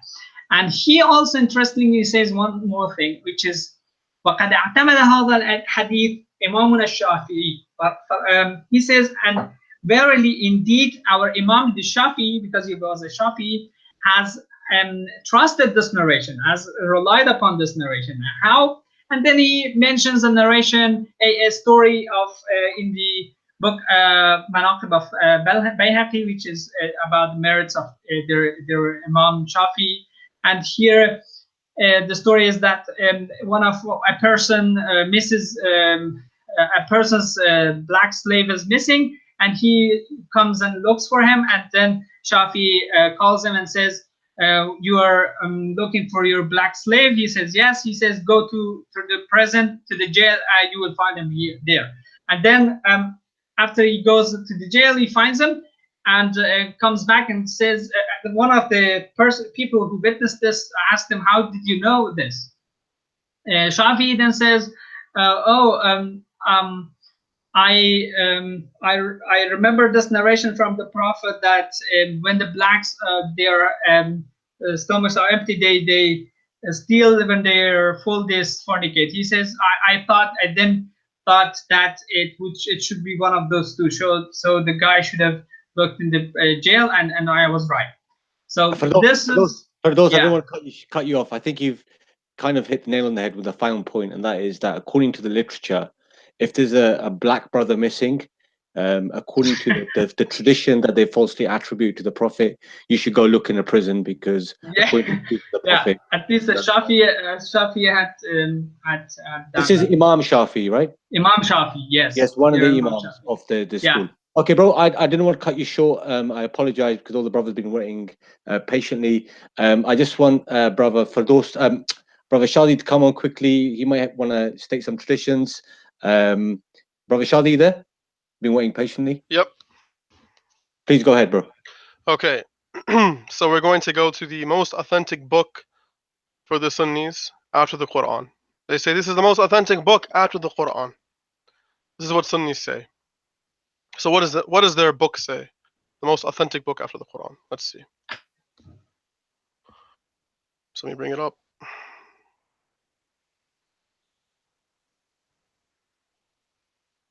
Shadi, before you do, can you just touch on one point? And I noticed this, and we need to be a bit fair.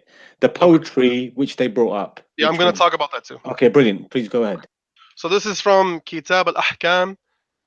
This is narrated by Anas ibn Malik from the Prophet, page 162, chapter 93 in the book of Bukhari, the most authentic book after the Quran. This is what the Prophet is saying according to them. The Messenger of Allah said, you should listen to and obey your Imam, i.e. the Muslim ruler, even if he was an Ethiopian slave whose head looks like a raisin. This is an authentic narration in Bukhari. Okay. So you're telling me that the Prophet basically called Ethiopians raisin heads, and you guys want to come and make a video about racism? I can't believe he said that. I can't believe that narration. With not only that, with a narration that is differed upon in our book, some people don't even consider it authentic. I mean, honestly, let's look at the commentaries of this narration, because it gets even funnier. Al-Qastalani in his sharh of this of Bukhari, page 211, volume 10, he says, and I'm paraphrasing, and he drew similarity between the head of the Ethiopian and a raisin, and the heads of the Ethiopians are described as small, and this necessitates wretchedness and ugliness. This is one of their most famous scholars, and he's commentating on this narration. What do you guys think about that? What do you think about that? Repeat Okay. that once more. What did he say? Repeat that once more. Sorry. He said, Al-Qastalani in his commentary of Bukhari, this is the book we're quoting from, he's commentating on the narration I just mentioned. He says, and he drew similarity, meaning the Prophet drew similarity. And he drew similarity between the head of an Ethiopian and a raisin. And the heads of the Ethiopians are described as small. And this necessitates wretchedness and ugliness. That's racism. What else?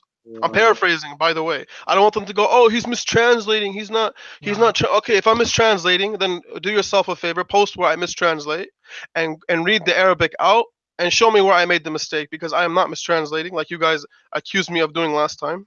That's the only way they can debate. Oh, he's not translating it right. Okay, Habibi, don't worry. We're gonna get there. We go to another narration. This is narrated in Muslim, Kitab Muslim. Kitab Muslim for the non-Arabic, non-Muslim speakers, non-Arabic understanding speakers. Listen, Kitab Muslim is considered like their third Quran. This is basically their third Quran. The same way the Jews have the Talmud, they have this. Basically, Muslims have, traditions that basically commentate on the Quran. This is a common, from the Prophet himself, basically what we call a hadith, his words. So Abu Dhar, who is a companion of the Prophet, by the way, a person who we respect and a person who we don't believe, stated this. This is what they're stating. He says, the Prophet said, my beloved, the Prophet advised me to hear and obey, even if the leader is a slave with amputated limbs. Okay, that's not racist. Okay, let's look at the commentary, however. This is from An-Nawawi. Who is An-Nawawi?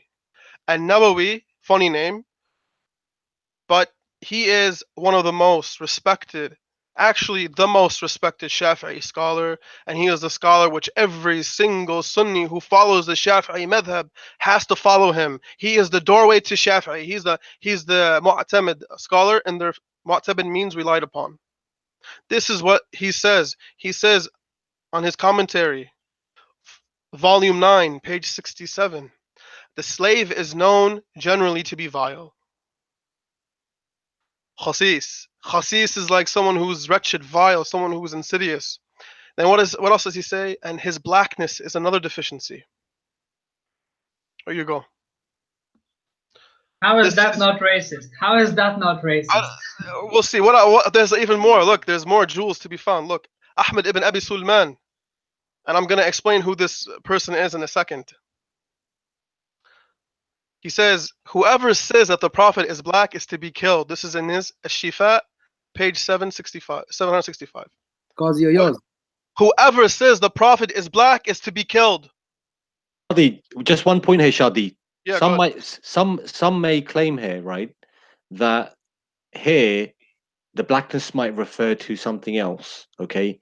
But bear in mind, they already have a chapter within Qazi Ayad's book in Al-Shifa, that's dedicated to those who falsely lie about the Prophet. So here, the blackness here is specifically related to the blackness in color. Exactly. Please continue the rest of the line.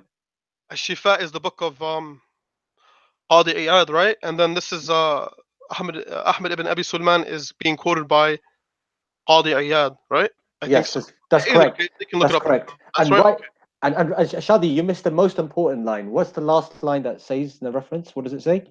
He says, whoever says that the Prophet is black is to be killed. And I think he goes on in the book, he states that because the Prophet was known to be white or something like that. I think that's what you have on your side as well. However, let's look at what Al-Dhahabi said about this person. Okay? Who was Al-Dhahabi? Al-Dhahabi is known to be one of the most respected scholars of biographies. What we say in Arabic, ilm al-rijal. Ilm al-rijal is the sciences of studying people's lives and basically finding out whether or not they're reliable people, whether or not we should listen to them, etc. What did he say about this person? He said he was a master in jurisprudence, law, a pioneer in the field, one of the giants of the Maliki school. He was a righteous sheikh, reliable, and he had a generous and noble personality. This is what your master of ilm al-rijal, the sciences of hadith, the sciences of biographies and stuff. This is what he said about Ahmad ibn Abi Sulman. So any of you guys are listening right now, okay? Academic, Liquid Sky, all you guys in chat, I'm talking to you guys. If you guys say the Prophet is black, according to the Maliki madhab, you're gonna have to be taken down on your knees and have your head cut off. This is what they're saying. Yeah, because they consider it insulting, you know, and sad. Bilal was black, but okay, whatever. Another thing. Bilal was black. Exactly. As-Suyuti. Who is As-Suyuti? As-Suyuti is one of the masters of hadith. He wrote in a book, and the name of the book is called The Superiority Between Whites, Blacks, and Tan People. I mean, page 27. What does he say? He says, I'm not going to quote him, but I'm going to talk about what he said. He mentions on page 23 about a particular scholar, wrote that he says basically dogs are better than some humans. That was the title of his book. Some dogs are better than some humans. So Suyuti responded to him. He said, if he considers some dogs to be better than some humans, then it isn't beyond him to consider blacks to be superior to whites. So it doesn't. So he's basically saying, well, he considers some blacks to be better than humans. So obviously, it's not surprising that he considers blacks to be superior to whites. I mean, this is your master of hadith sciences. What else do you want us to say? And also tafsir, you know, he's tafsir. Jalaluddin al-Suyuti is known for his tafsir, famous tafsir of the Quran. So that's pretty much it for me. I'm gonna leave you guys, Sayyid Ali or Reza, Reza. By the way, don't forget to mention what we told you to mention about a particular person. So yeah, I think I just wanted to share one another thing that is related to the same thing. Can I do that? Yeah, go for it. Very quick, bro. Okay, I just share my screen, and here we have the narration is from book Al-Musannaf of Abdul Razak Sanani, who is a famous narrator in their books in say Muslim, Bukhari, and so on. He mentions in this book here narration 8565 from Abdul Razak, from Ma'mar, from Ibn Tawus, from his father, that أنه لا يأكل ذبيحة الزنجي. The slaughter from the hand of a Zanji is not allowed to be eaten, according to Tawus ibn Kaysan, who was a famous student of Ibn Abbas. That's harsh. Look what he says. He says, his son says, Ma'mar says to the son of Tawus, says, Lima, why? Ibn Tawus said, Kana Abi Yaqul. My father used to say, he mentions that he used to say that many times, وَهَلْ رَأَيْتَ فِي زَنْجِي خَيْرًا قَطْ. Have you ever seen any goodness in a Zanji? Ever? Wow. And the chain of this narrator is interesting, which is How are they gonna interpret Zanj now? Is it gonna be all black people or just the tribe of Zanj? Which one is it? The chain of narrators, Abd Razak, Ma'mar ibn Tawus from his father. The same chain, if you see, it repeats itself in Bukhari many times. Here I show you volume 8, narration number what? Narration number 6612. Abd Razak, Ma'mar ibn Tawus from his father, from Ibn Abbas. You see that is the chain of narrators a Sahih or not? And what he says is that there is no goodness in the Zanjis. All the Zanjis, all of them black? All blacks are Zenji? Wow. That was the question. You can't even eat from their hands. Right. You can't even, it basically considers them impure, you know, even if they're Muslims.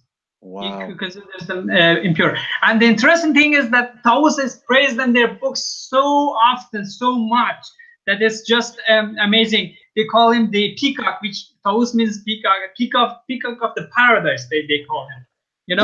Do you know what? For those, before we're going to pass on to Brother Razak, because I know he's been waiting anxiously. So has Brother Kalam as well, because we need to try to get much covered as possible now in the last maybe 10-15 minutes.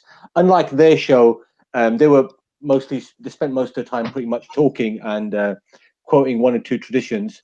But as you can see, there's a lot for us to cover here to obviously expose the I haven't even mentioned my 60% of other material. I know. I think what we'll do a whole series on this on Bayat Al Ghadeer, inshallah. But Brother Hassan, did you say something before I passed it to Firdaus? Because I wanted him to go over that the poem that they quoted as well. Yeah, that's it. Yeah, I just was hoping, could Firdaus, brother, address the poem, please? Shadi. Basically, yeah, Shadi. Yeah. Go ahead, Firdaus. I don't have it on me. I wrote the okay. Suyuti only. I wasn't okay. Basically, they quoted Sharif al-Murtaza that he had interpreted a poem which was from Sayyid Ismail al-Ihmiri, who was a poetry of the second century, I think. And he is called Sayyid, but he's not actually a Sayyid, not from the family of the Prophet. He is just called a Sayyid as a title. He was not a Sayyid, just his title was Sayyid Ismail al-Himyari. A poem who was first a Sunni guy, who later on he converted to the Kaysani sect, who was the sect attributed to son of Imam Ali alayhi salam, Muhammad ibn Hanafiya, and later on he met Imam al-Sadiq and he became Shia, 12 for Shia. Sharif al-Murtaza is basically interpreting his poem, and the poem is actually Sayyid Ismail al-Himyari. These two guys, they're not hujjah for us. They are not proof for us. If we say they were wrong, we haven't lost anything. We are not missing anything.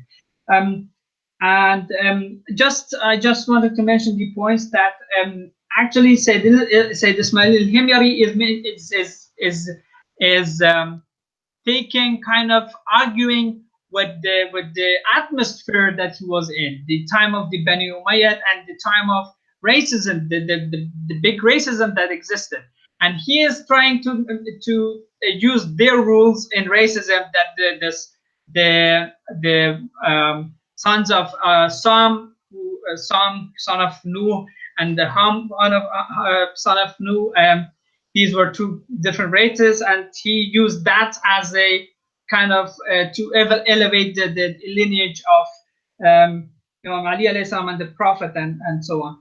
But he's using their kind of standards. The thing is that and Sharif al-Murtaza is just interpreting is kind of what he means with that poetry. It's nothing else. And these guys, these honest guys, you know, they have also kind of implied that Sharif al-Murtaza is here being racist, which is not the case. He explicitly mentions at the end that wait a minute, if I find the poem that I have right at the end of the poem. Yeah, the part that missed out conveniently. Yeah, they just didn't mention it. Do you want to briefly mention what the last part of the poem was? Wait a minute, if I find it in this volume 4 of his book, Rasail Sharif al-Murtaza, page 109, he says that Sayyid al-Himyari was not implying that the children of Ham, which are allegedly father of all the ancestor of all black races, he says that Sayyid al-Himyari is not attributing a blame or a deficiency in the children of Ham. He says لأن السيد فضل أمير المؤمنين علي عليه السلام على من لم يلدها, and he says that وما ألحق نقصا في الذين من بلدهم, and he doesn't attribute a deficiency in the children of the ancestry of the Imam, the Holy Imam alayhi salam, was pure, unlike the ancestry of Umar, which inshallah on another day we will definitely. Can I make a comment on that? We're going to do a special series on the sorry Shadi, go ahead, bro. So he's basically trying to say, the opponent in the other video, he's saying that, oh, look at the Shias, they're insulting Umar because his grandmother was black. No, we're not insulting Umar's. We weren't insulting Umar, or the Imams weren't insulting Umar because his grandmother was black. He's not understood the Hadith. They're insulting Umar's lineage because his grandmother was known to be passed around the elites of Quraysh, and that's how his father was born. This is why he's called Ibn Suhaq. This is why he's called that. That's really the elites, you know. Just everyone. I'm surprised they even quoted Umar's genealogy, which I was shocked that this hadith they've totally misconstrued. Now they're going to complain. They're going to say, "Oh, look, the Shia are insulting Umar." Oh my God. No, we're not insulting Umar. We will show you.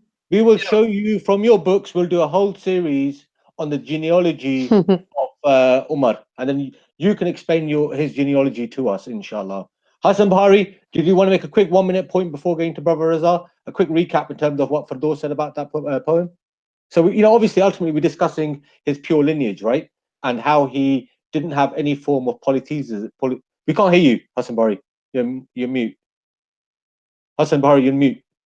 Okay. Well, basically, what we're saying is, what the Sayyid there is actually praising is the fact that what we believe, this is a fact, we believe that the Prophet and Imam Ali alayhi salam, they were cousins. They came from a pure lineage in the sense there were no people that worshipped idols in that lineage, okay?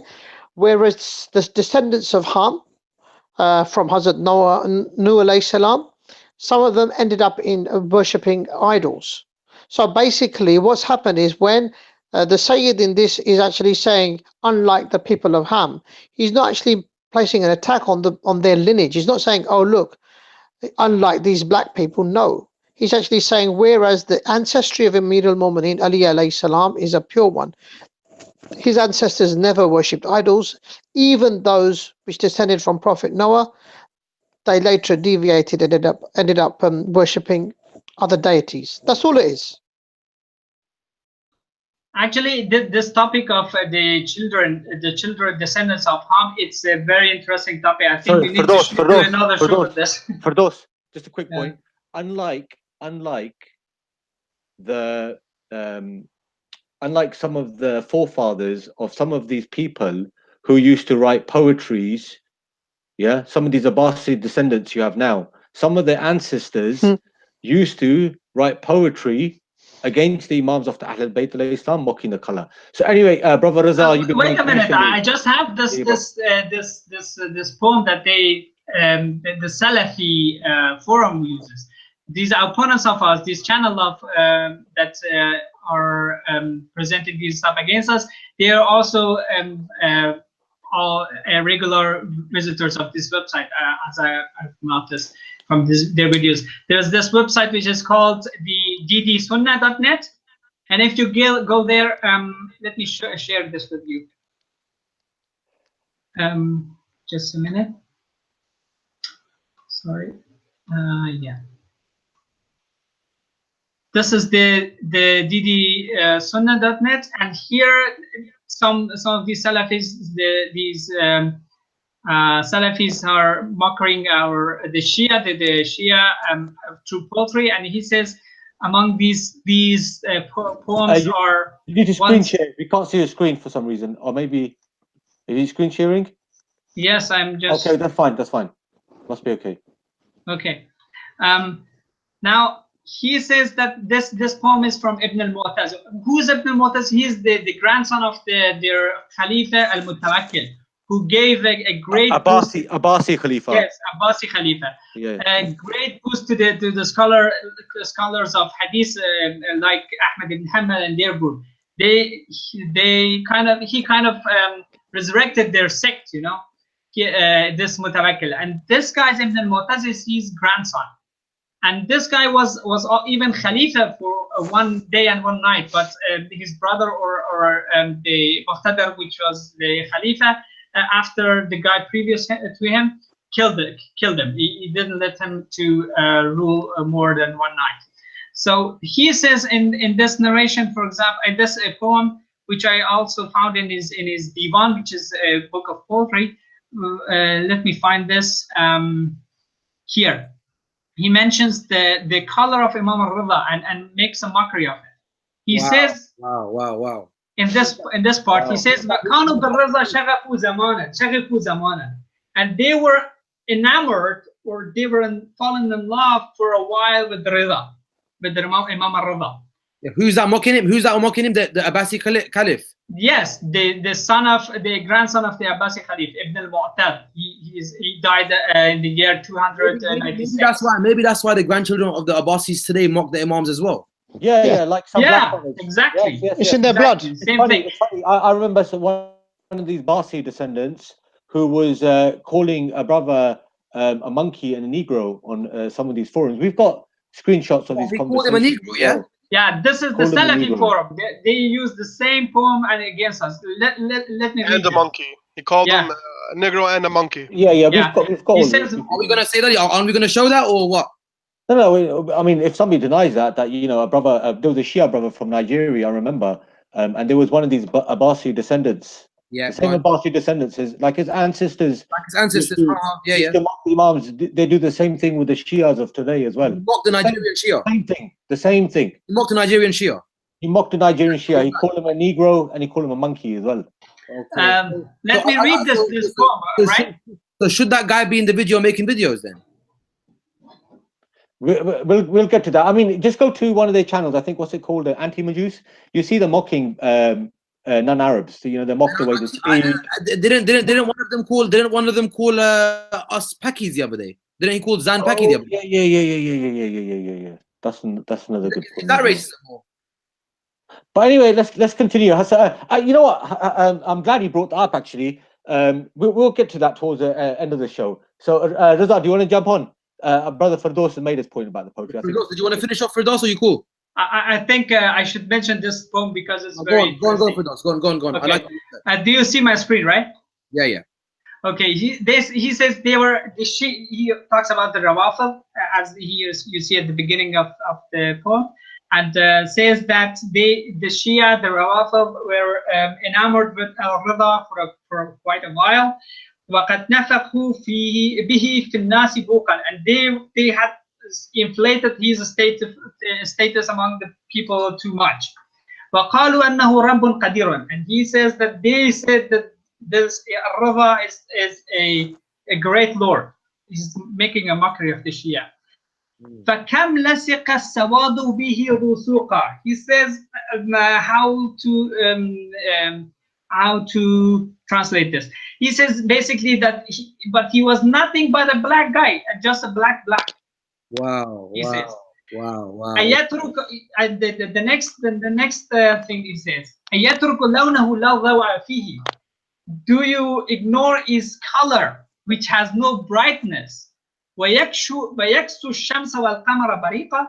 And you claim and you say that his color that had no brightness, no light, and that his color allegedly covers the sun and the moon, because the Shia, of course, we call one of the titles of Imam al-Rida was Shamsu Shumus, the son of the suns, right? Wow. The shining sun. And he makes a mockery of this and says he was just a black guy. How could he make with his color Allahu Akbar, the moon and the sun bright? Wow, racism from the horse's own mouth. Yeah, this is the Salafi forum. These guys use this and mention this in their shows. I noticed, Wow. And we showing this from their They mock the Imams, basically. They mock the Prophet's family. Yeah, for blackness, just for blackness, nothing else. Imam al-Rida says it black.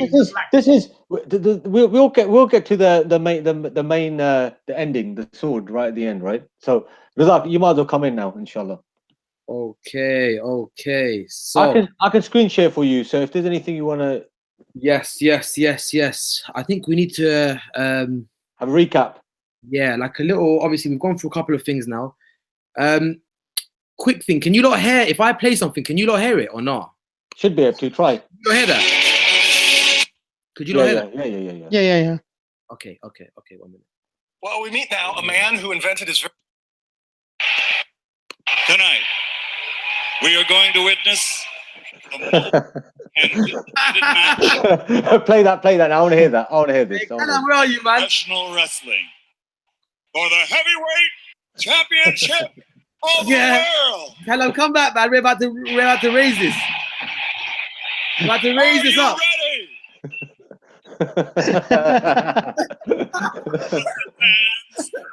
Are you ready?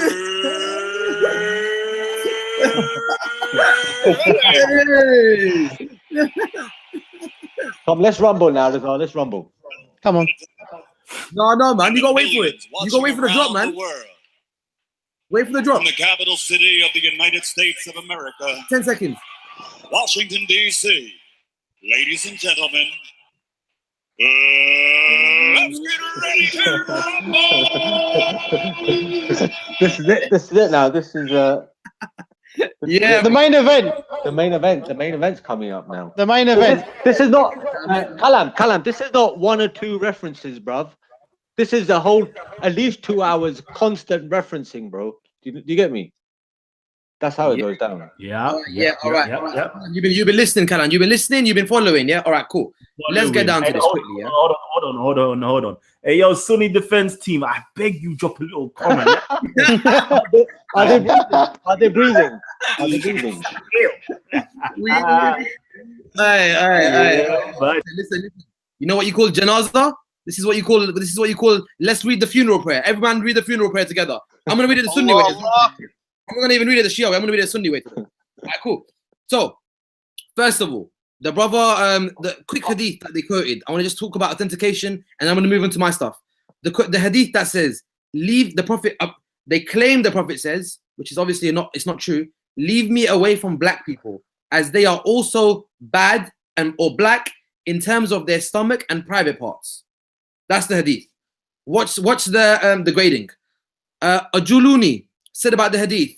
These hadiths strengthen one another, and the sanad of Musnad al-Bazar is Hasan. The source, Kashful Khifa, Volume 1, page 256, Hadith 693. Authentication number 1. Authentication number 2, Sheikh Muhammad Hijazi Sherani, the teacher of Sheikh Ali Azizi. He says about in his Al-Siraj Al-Munir, Volume 3, page 155, the hadith is Hasan. Second grading. Third grading, Al-Sayuti, Imam Jalaluddin Sayuti, said about the hadith, leave me away from black people, as they are also bad in terms of their stomach and private parts. He said Hasan. What's the source? Al-Jami Al-Saghir, Hadith 4226. 3 authentications for that hadith. That's that finished. Let's now move forward. So we've dealt with the authentication of that, and we're fine with that now, yeah? All right, cool. Now, did I give you 3 or 4 there? I gave you 3 there. Many as you want. You could get as many as you want. Yeah. All right, cool. That's fine. That's that done. Cool. Now, where am I going to? All right. Cool. Listen, because some may argue, well, hold on a second. You know, these might be weak or whatever. Let's get down to the crunch. Let's get down to the crunch. Let's show the real problem. Let's get down to the real problem now. We want to get down to the real problem. So first of all, let's now let me now screen share for you lot. Okay, I'm gonna screen share. I'm gonna screen share for you, Rizal. Oh, you're gonna screen share for me. Oh yeah, sorry. Habibi, 1 minute. Can you see my screen? What can you see? Cool. Oh yeah, all right, cool. So Kalam, you can see Sayyid Ali's screen. So on the video, will Sayyid Ali's screen show now? Cool. So the Prophet, first of all, the Prophet ﷺ said, whoever possesses in his heart nationalism, even to the extent of a mustard seed, God will raise him on the day of resurrection with the Bedouins of the Jahiliyyah, pre-Islamic era Bedouins. Agreed upon, Mujma alayh Shia Sunni, we don't disagree. Now the reason why I stressed that hadith in the beginning is this, yeah? There's one thing, my viewers, quoting hadiths, like I said, this is polemics. They tried to quote hadith from our works.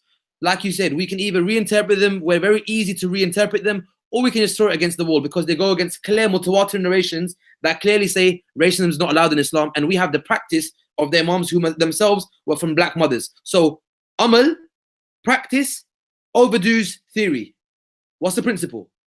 Practice is stronger than theory, because if someone's acting upon something, it's like the Maliki principle. The Maliki, like the Maliki principle says, they take the amal of al-Madina over hadith. No matter what hadith you bring, you used to bring to Imam Malik used to say, I don't need your hadith, because the whole of people of Medina act different to you. In the same way, when you've got the practice of the imams, you don't need hadith. You understand that principle? Okay. Now, the Prophet is free from all of these things. These are all polemics. Whether you quote from our books or listen, this is not, I'm not going to use no cheap shots to show you, leave Sunnism because there's hadiths of racism in your books. I'm not interested in that. I'm not here for that nonsense. But what I am here to do is tell you your hypocrisy. If you're going to quote from our sources, don't throw stones when your own house is made out of glass. Because the thing is, at least in our principle, we can say we can throw the hadith away. We can reinterpret. You've got your scholars grading it sahih, and we're going to go into what your actual scholars say. And now what I'm going to do is I'm going to show you the practice of your second Caliph Umar. I'm not going to talk about the Prophet. I'm not going to talk about the Prophet. The Prophet's free from all this. But you know who's not free from it? Because right now, I'm not quoting polemical. I'm not being biased. I want anyone to go check this. We want to compare our imams with your imams. Simple. Let's talk about our imams and let's talk about your imams. So your imam is Umar. He's your second caliph for you lot. I want to see how he rolled his policies in his lifestyle. I want to see how he acted and interacted with the non-Arabs. Sayyid Ali, play this thing. Let's go down. First source, Ibn Hazm. It is narrated by Umar.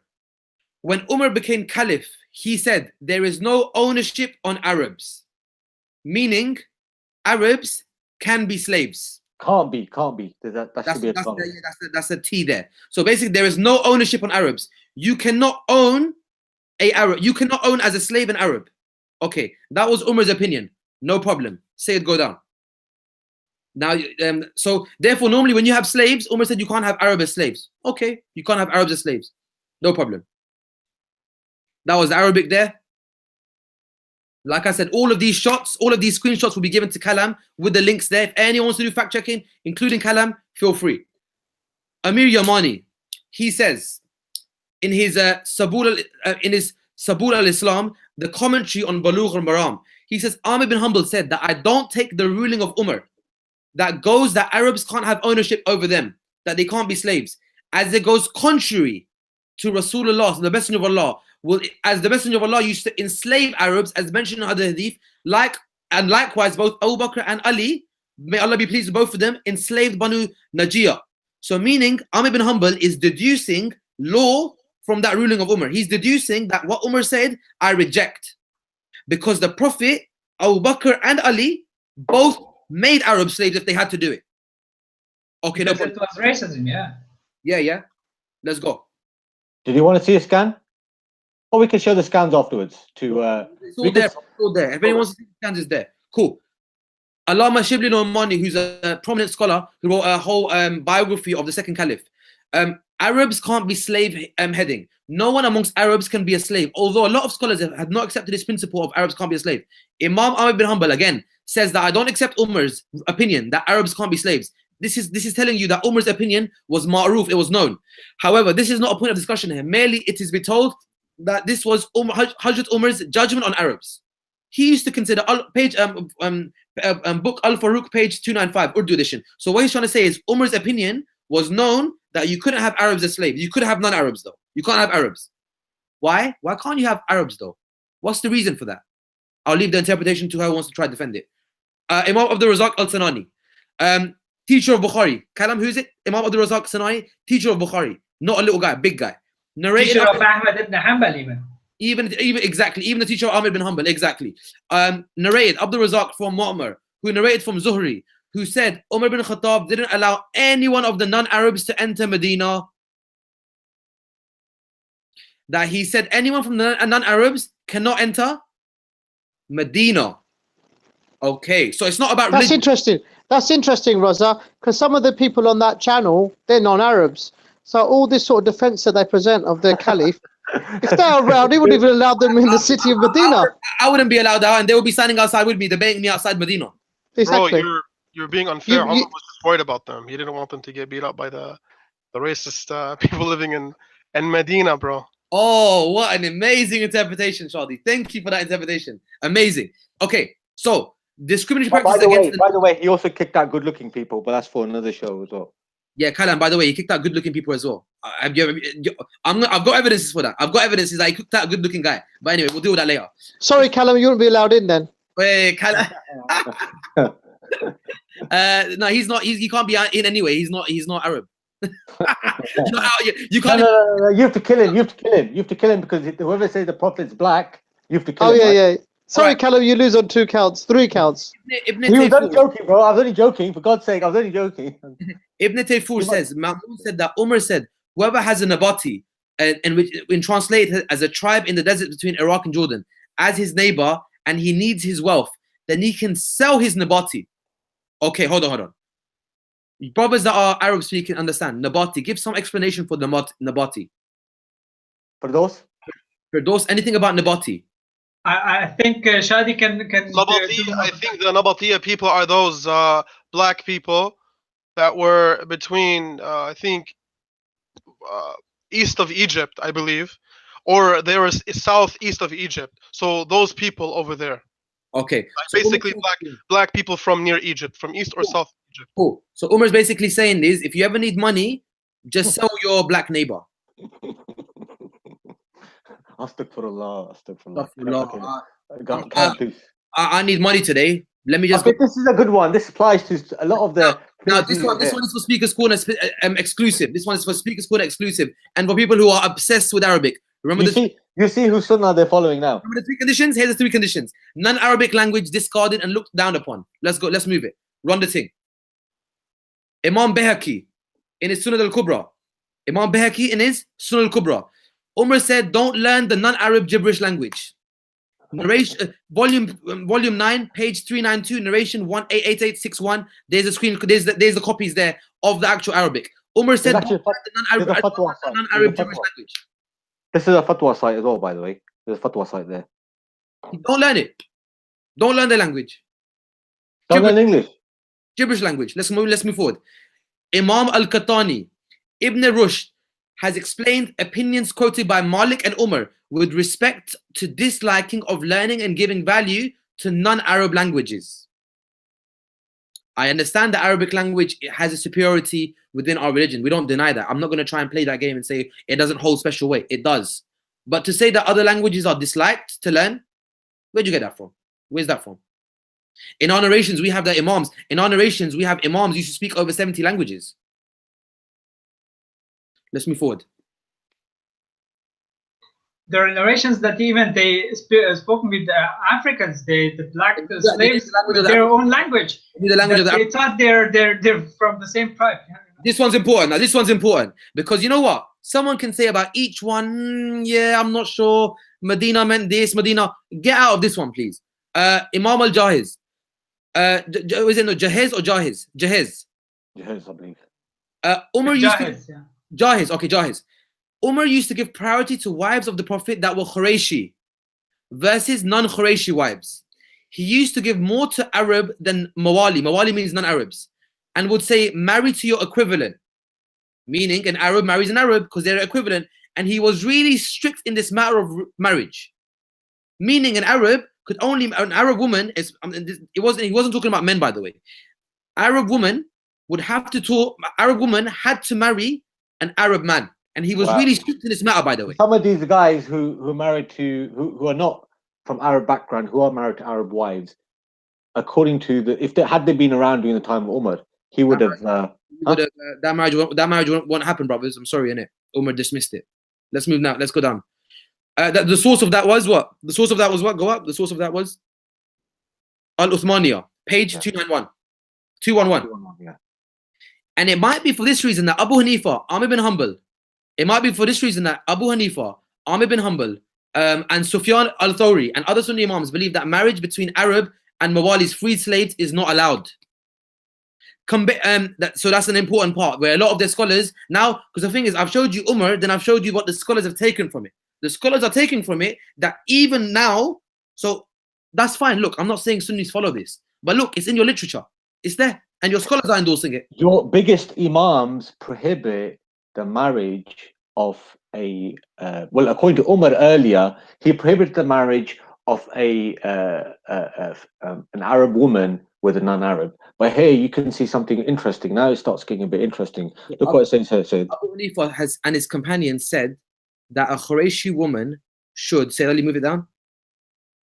Abu Hanifa and his companions said that a Qurayshi woman should only marry a Qurayshi man, and an Arab woman should only marry an Arab man. Wow. Forget blacks. No, say it. What about this then? That reference, Bidayat al-Mujtahid, is that the famous book by Ibn Rushd? Yeah, I believe so. Is it? Firdaus or thing. Is that the famous book by Ibn Rushd? I'm sure it is. Your brothers are sleeping. I'm sure it is. I'm sure. Rushd, I think. Rushd with a D. Yes. He had a book. Yeah. He's the famous Maliki scholar. Ash'ari. Famous Maliki, yeah, that's what I'm saying. These aren't little. My point was that these aren't little books. Ibn Rushd is a big guy. He's not a small guy. So when he says it, he holds weight. Let's go down. Let's carry on. Okay, is that it? I think that might be it, Sid. Okay, now you stay. Let me just quote 1-2 things, yeah? Okay, and before you do, I just want Hassan Bahari to cover a quick recap on the points we just reiterated as well. Stop screen sharing. Okay, so far, can you hear me, brothers? Can you hear me? Yeah, loud and clear. Okay, so far, in terms of, obviously, we in the early portion, we addressed the narrations which were used against us. Then, obviously, we've had Brother Firdaus and Brother Shadi went through some of their narrations as well. And essentially, not only have so far, if we are to believe their books, the way they're presented, they are presenting black people as thieving sex maniacs. If that's how you want to present black people, if you're trying to present yourself as not racist, look at your materials. Yeah. And not just that, what Brother Raz has shown us is we've got Arab supremacy, Arab nationalism. So is that not racism? Racism is where you believe yourself as superior to other races, like the Ku Klux Klan do. Look at your second caliph. So not just the issue black people here, but you can include other ethnicities. Oh, absolutely, brother. That's what I'm saying to you, Sayyid Ali. What I'm saying here is this is straight up nationalism. You get white supremacy. This is Arab supremacy. We are better than you guys. You can't marry our women. You're so dirty you can't even come into our city. What do you think about that? Is that not racism? Don't carry on, Raza. Cool. Okay, cool. Now just to recap, yeah. So number one, because the thing is, these points have to stick in your head. I'm going to summarize quickly. Number one, Umar said that an Arab you cannot have an Arab as a slave. Number one, yeah, and that's by Ibn Hazm in his Al-Muhalla and Ibn Shaybah in his Musannaf.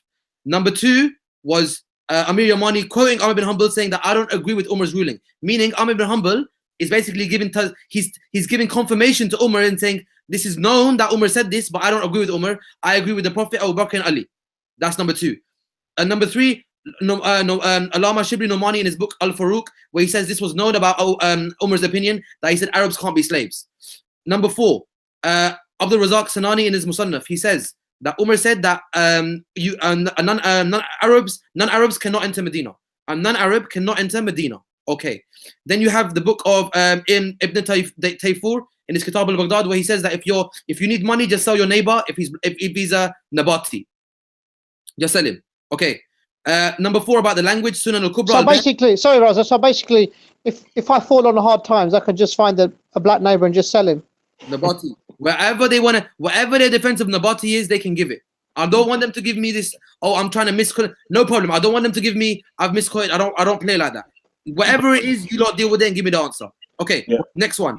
We'll do a whole show in each section. No problem. No problem. Non-Arab languages being frowned upon. Urdu, Punjabi, all of Swahili, everything's frowned upon now. Don't learn non-Arab languages.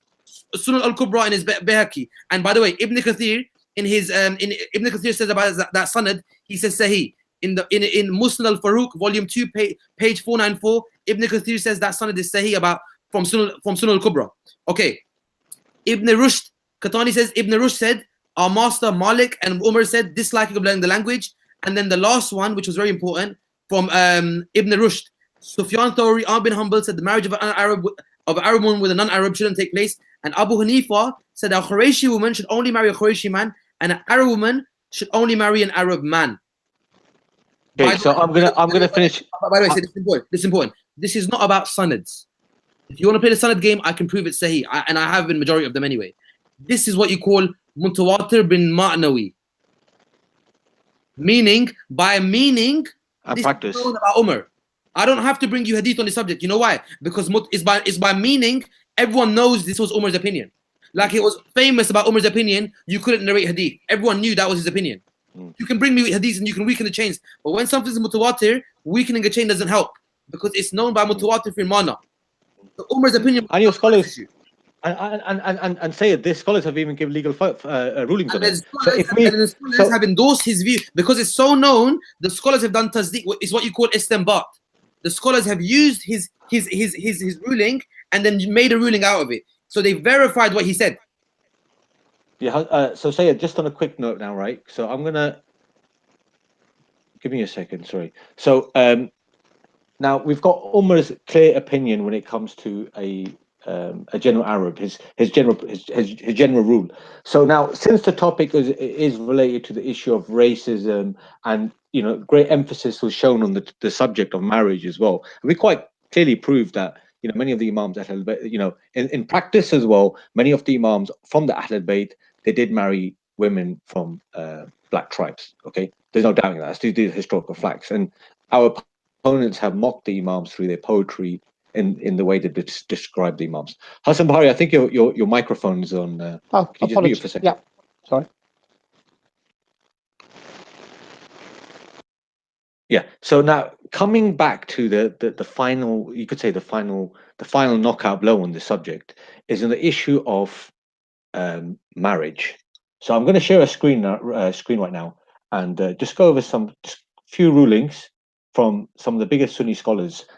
As brother Firdaus mentioned, he mentioned Shafi, and Shafi using the hadith of the Prophet that mocks black people in order to find out where black people were. That was brother Firdaus. Brother Shadi, he mentioned the fact that the Abbasid Khalifas, they used to write poetry mocking the Imam's blessed face, comparing him to a slave, etc., etc. Coming back to what they say in terms of the issue of marriage now. So this is important now. We've quoted big scholars. We've quoted Shafi. We've quoted famous Abbasi Khalifas. The opinion of Umar, Ahmed ibn Hanbal, Imam Tori. They all had these Thuhri. They all had these views in terms of the issue of marriage, for example. Generally, as a general principle, that in Islam, for example, we have something called kuv. Kuv means compatibility. So in Islam, kuf. In marriage, what we do is we try to find somebody of equal nature. If somebody's not equal to you, that marriage can become problematic. And amongst the criteria of compatibility is, for us, as far as the followers of the Ahlul Bayt are concerned, is somebody with good belief. Yeah, somebody must have good iman, strong faith. This is what is. We don't look at person's genealogy, where they're from, what country they're from, how much wealth they have, etc., etc. So now we're going to come back to what their scholars have said. So these are the big scholars. So far, we've quoted big names. This is in the famous book Fatwa Alamgiri, also known as Fatwa Hindiya. Famous. This is a very famous continent. Very famous book. You don't become you until you read this. Yeah, it's a famous book written during the Mughal times, I believe, during the time of Aurangzeb, and it was what they did was they got, I think, 200-300 Hanafi jurists together to create this book. It was like it's a big topic for another time, but you can read up on the book. From this book, it says the Arabs are equivalent to one another. The Ansar, helpers, and the Muhajirin are equivalent in it too, as mentioned in Fatwa al-Ghazi Khan, another famous Hanafi book. Generally speaking, this narration here, it quite explicitly states that the Molai, the free slaves that are non-Arabs, are not equivalent to the Arabs. Rather, these free slaves are equivalent to another mention. Okay, so generally speaking, they have a principle here that an Arab person, be it a male or female, are not allowed to marry out of the Arab, the Arab system, that in terms of their lineage, etc. Okay, here's another one. Ahmed ibn Naqib al-Shafi, he says, kafar, suitability in marriage, is in the lineage, ancestry of the man, and in religiousness, and his being a free man, not a slave, and in his profession, and his being free of defects that can cause the invalidation of the marriage. Then he goes, more importantly, a ajami, a non-Arab, is not suitable for an Arab woman. A non-Arab is not suitable for an Arab woman. And a non-Qurayshi. Okay, sorry. When you get a chance, you can read the whole thing. It's quite big. There's the reference there. I just want to quote them really quickly and show you the scan. No, say this part. This is quite important, man. Now let me just go through the main parts, because I've actually got quite a bit to go through, and we've kind of. I just want to read some quick points on these ones. So the scans are all there. When you get a chance, you can always verify them. You can pause the screen. I want you to all this to Kalam. Kalam's fact checker. Ibn Najim al-Hanafi, he says the obvious reports indicate that an Ajami, a non-Arab, is not compatible to an Arab in marriage in absolute. Yeah. So let's have a look. And then in the footnote, Ibn Abdin al-Dimishqi in his footnote. He's the big one. Let me see what he says. He says the correct opinion is that the Arab and non-Arab are not equivalent in marriage. And this is the right madhab. And this is the right opinion, especially, and then he continues, okay? And he's an Ottoman scholar. Just want to mention that this book, Al-Bahr Al-Ra'iq, is two books contained in one. It's got Ibn Abdin al-Dimishqi's commentary alongside the passage. So I'll bring up the scan really quickly, and you could see the books there. By all means, you can always go back and have a look. When you finish it, I just want to say one thing on proof after you finish this. Sure. Ibn Khuzaymah says, if marriage... Okay, so coming back to the main point, he says, there are different opinions narrated from Ahmad ibn Hanbal about the condition of equivalence and necessary stipulation for marriage. It's narrated from him that the equivalence is necessary condition, and further said that if free slaves marries an Arab woman, then they must be separated. And this is the opinion of Sufyan Thawri too. So if somebody is even married slaves to an Arab woman, she must be divorced. And this is the opinion of Ahmad ibn Hanbal. And again, narration. Just want to bring up one or two more. I've actually got quite a few. I can literally sit here all day just showing the statement of all the scholars that say a non-Arab woman, a non-Arab man is not permitted to marry an Arab woman. Another one. Again, therefore, a non-Arab is not equivalent to an Arab. And these are all related to the issues of, and Feroz Abadi al-Shirazi, I believe he was a Shafi scholar, and this was his legal ruling. That's his book. I'm just going to read one more for you guys. Just bear with me. There's a reference there.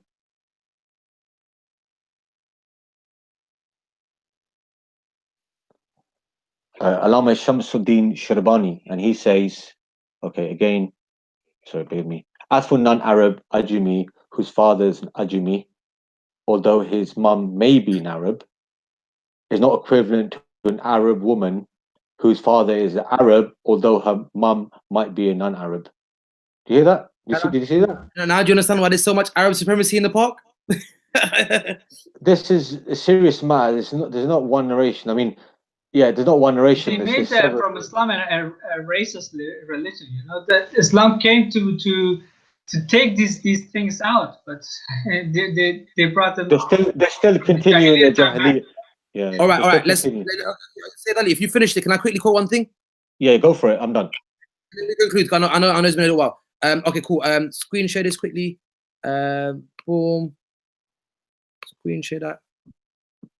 Yeah. We good? You lot watching? Now, how big is that, you lot? How big is that? Do you want me to increase the thing on that? Is that big enough or no? Give him a little bit more size. Yeah, oh, shit. More size. More size, yeah. How do you do it on iPad? How do you do it on a 1 minute? Two finger swipe. Two finger swipe. What, on a Mac? On a Mac? Yeah. Put your first finger and thumb together and extend outwardly. Hold on, wait. Oh, this is what. Hold on, wait. There you go. Got it like that. Innit? You got it like that. Cool. Yeah. Yeah. Cool. Okay. Where are we? Is that thing enough or bigger? Or is that cool enough? Yeah. You're good to go. Yeah. Okay. Cool. So. Okay. So Umar made a decision that again, this is a book. I'm going to give you the reference for it as well. Umar made a decision that a non-Arab cannot inherit from an Arab unless that heir was born in Arabia.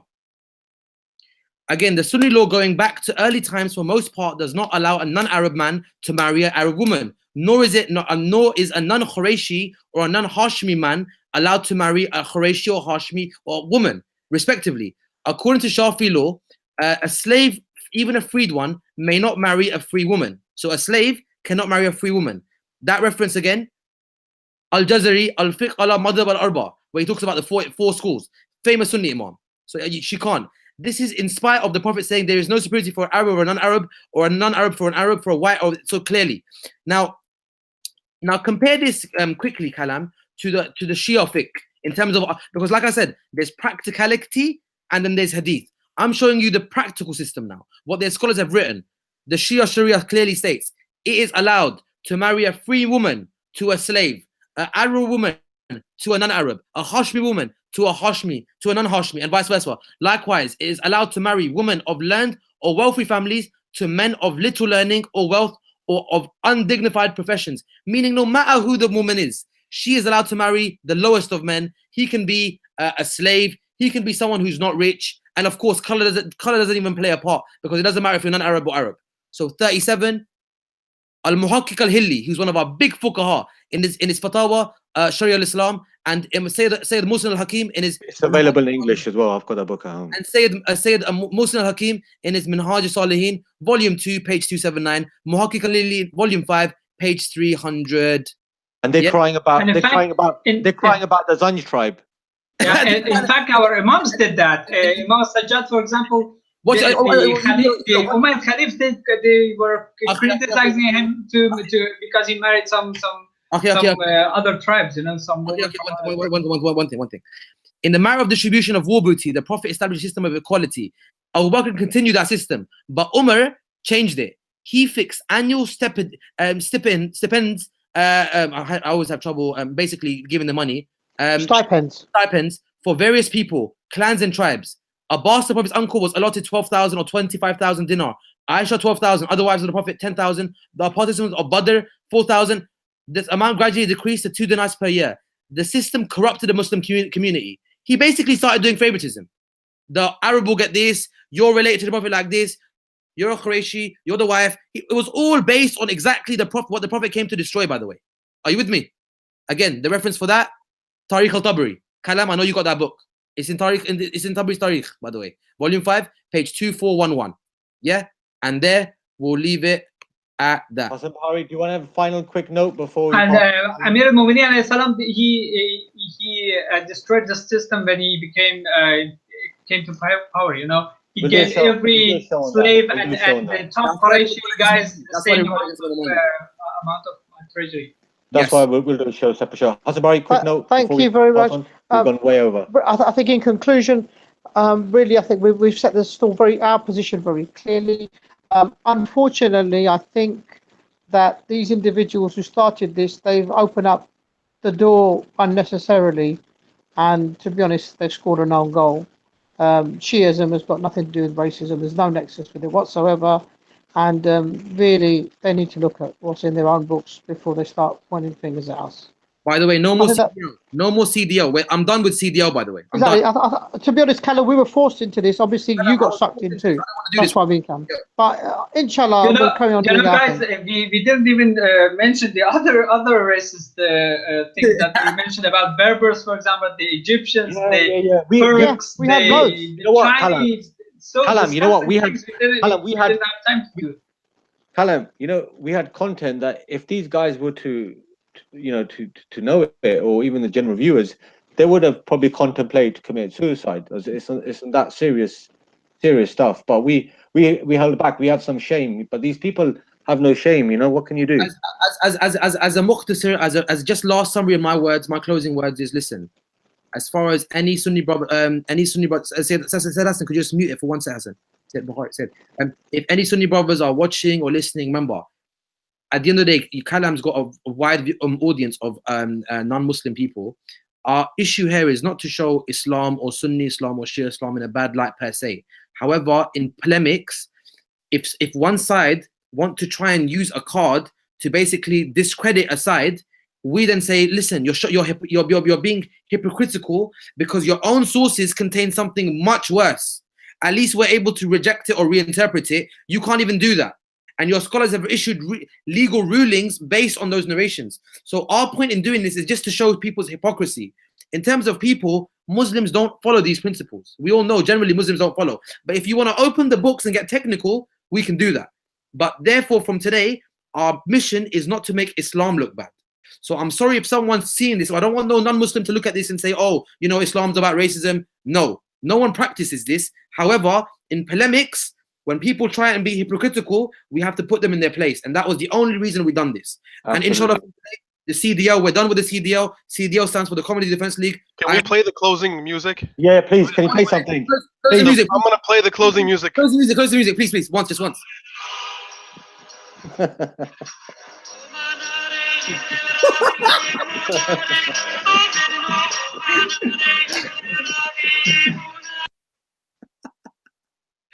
So Kalam, I'll leave it with Kalam. I'll leave it with you, bro, now. Oh man, Chase. You know what? My brothers went in. They went in, okay? I know this has turned out to be like a 3-hour long show, yeah, but god damn it. This information needed to come out. It needed to be let known to the world right now. All right. Again. I just want to reiterate what the brothers said. This isn't to make Islam look bad. I'm pretty sure that all my brothers here are definitely practicing Muslims, Shia Muslims at that. And it's not to say Islam is racist. Islam is free from racism. Okay. Islam is free from racism.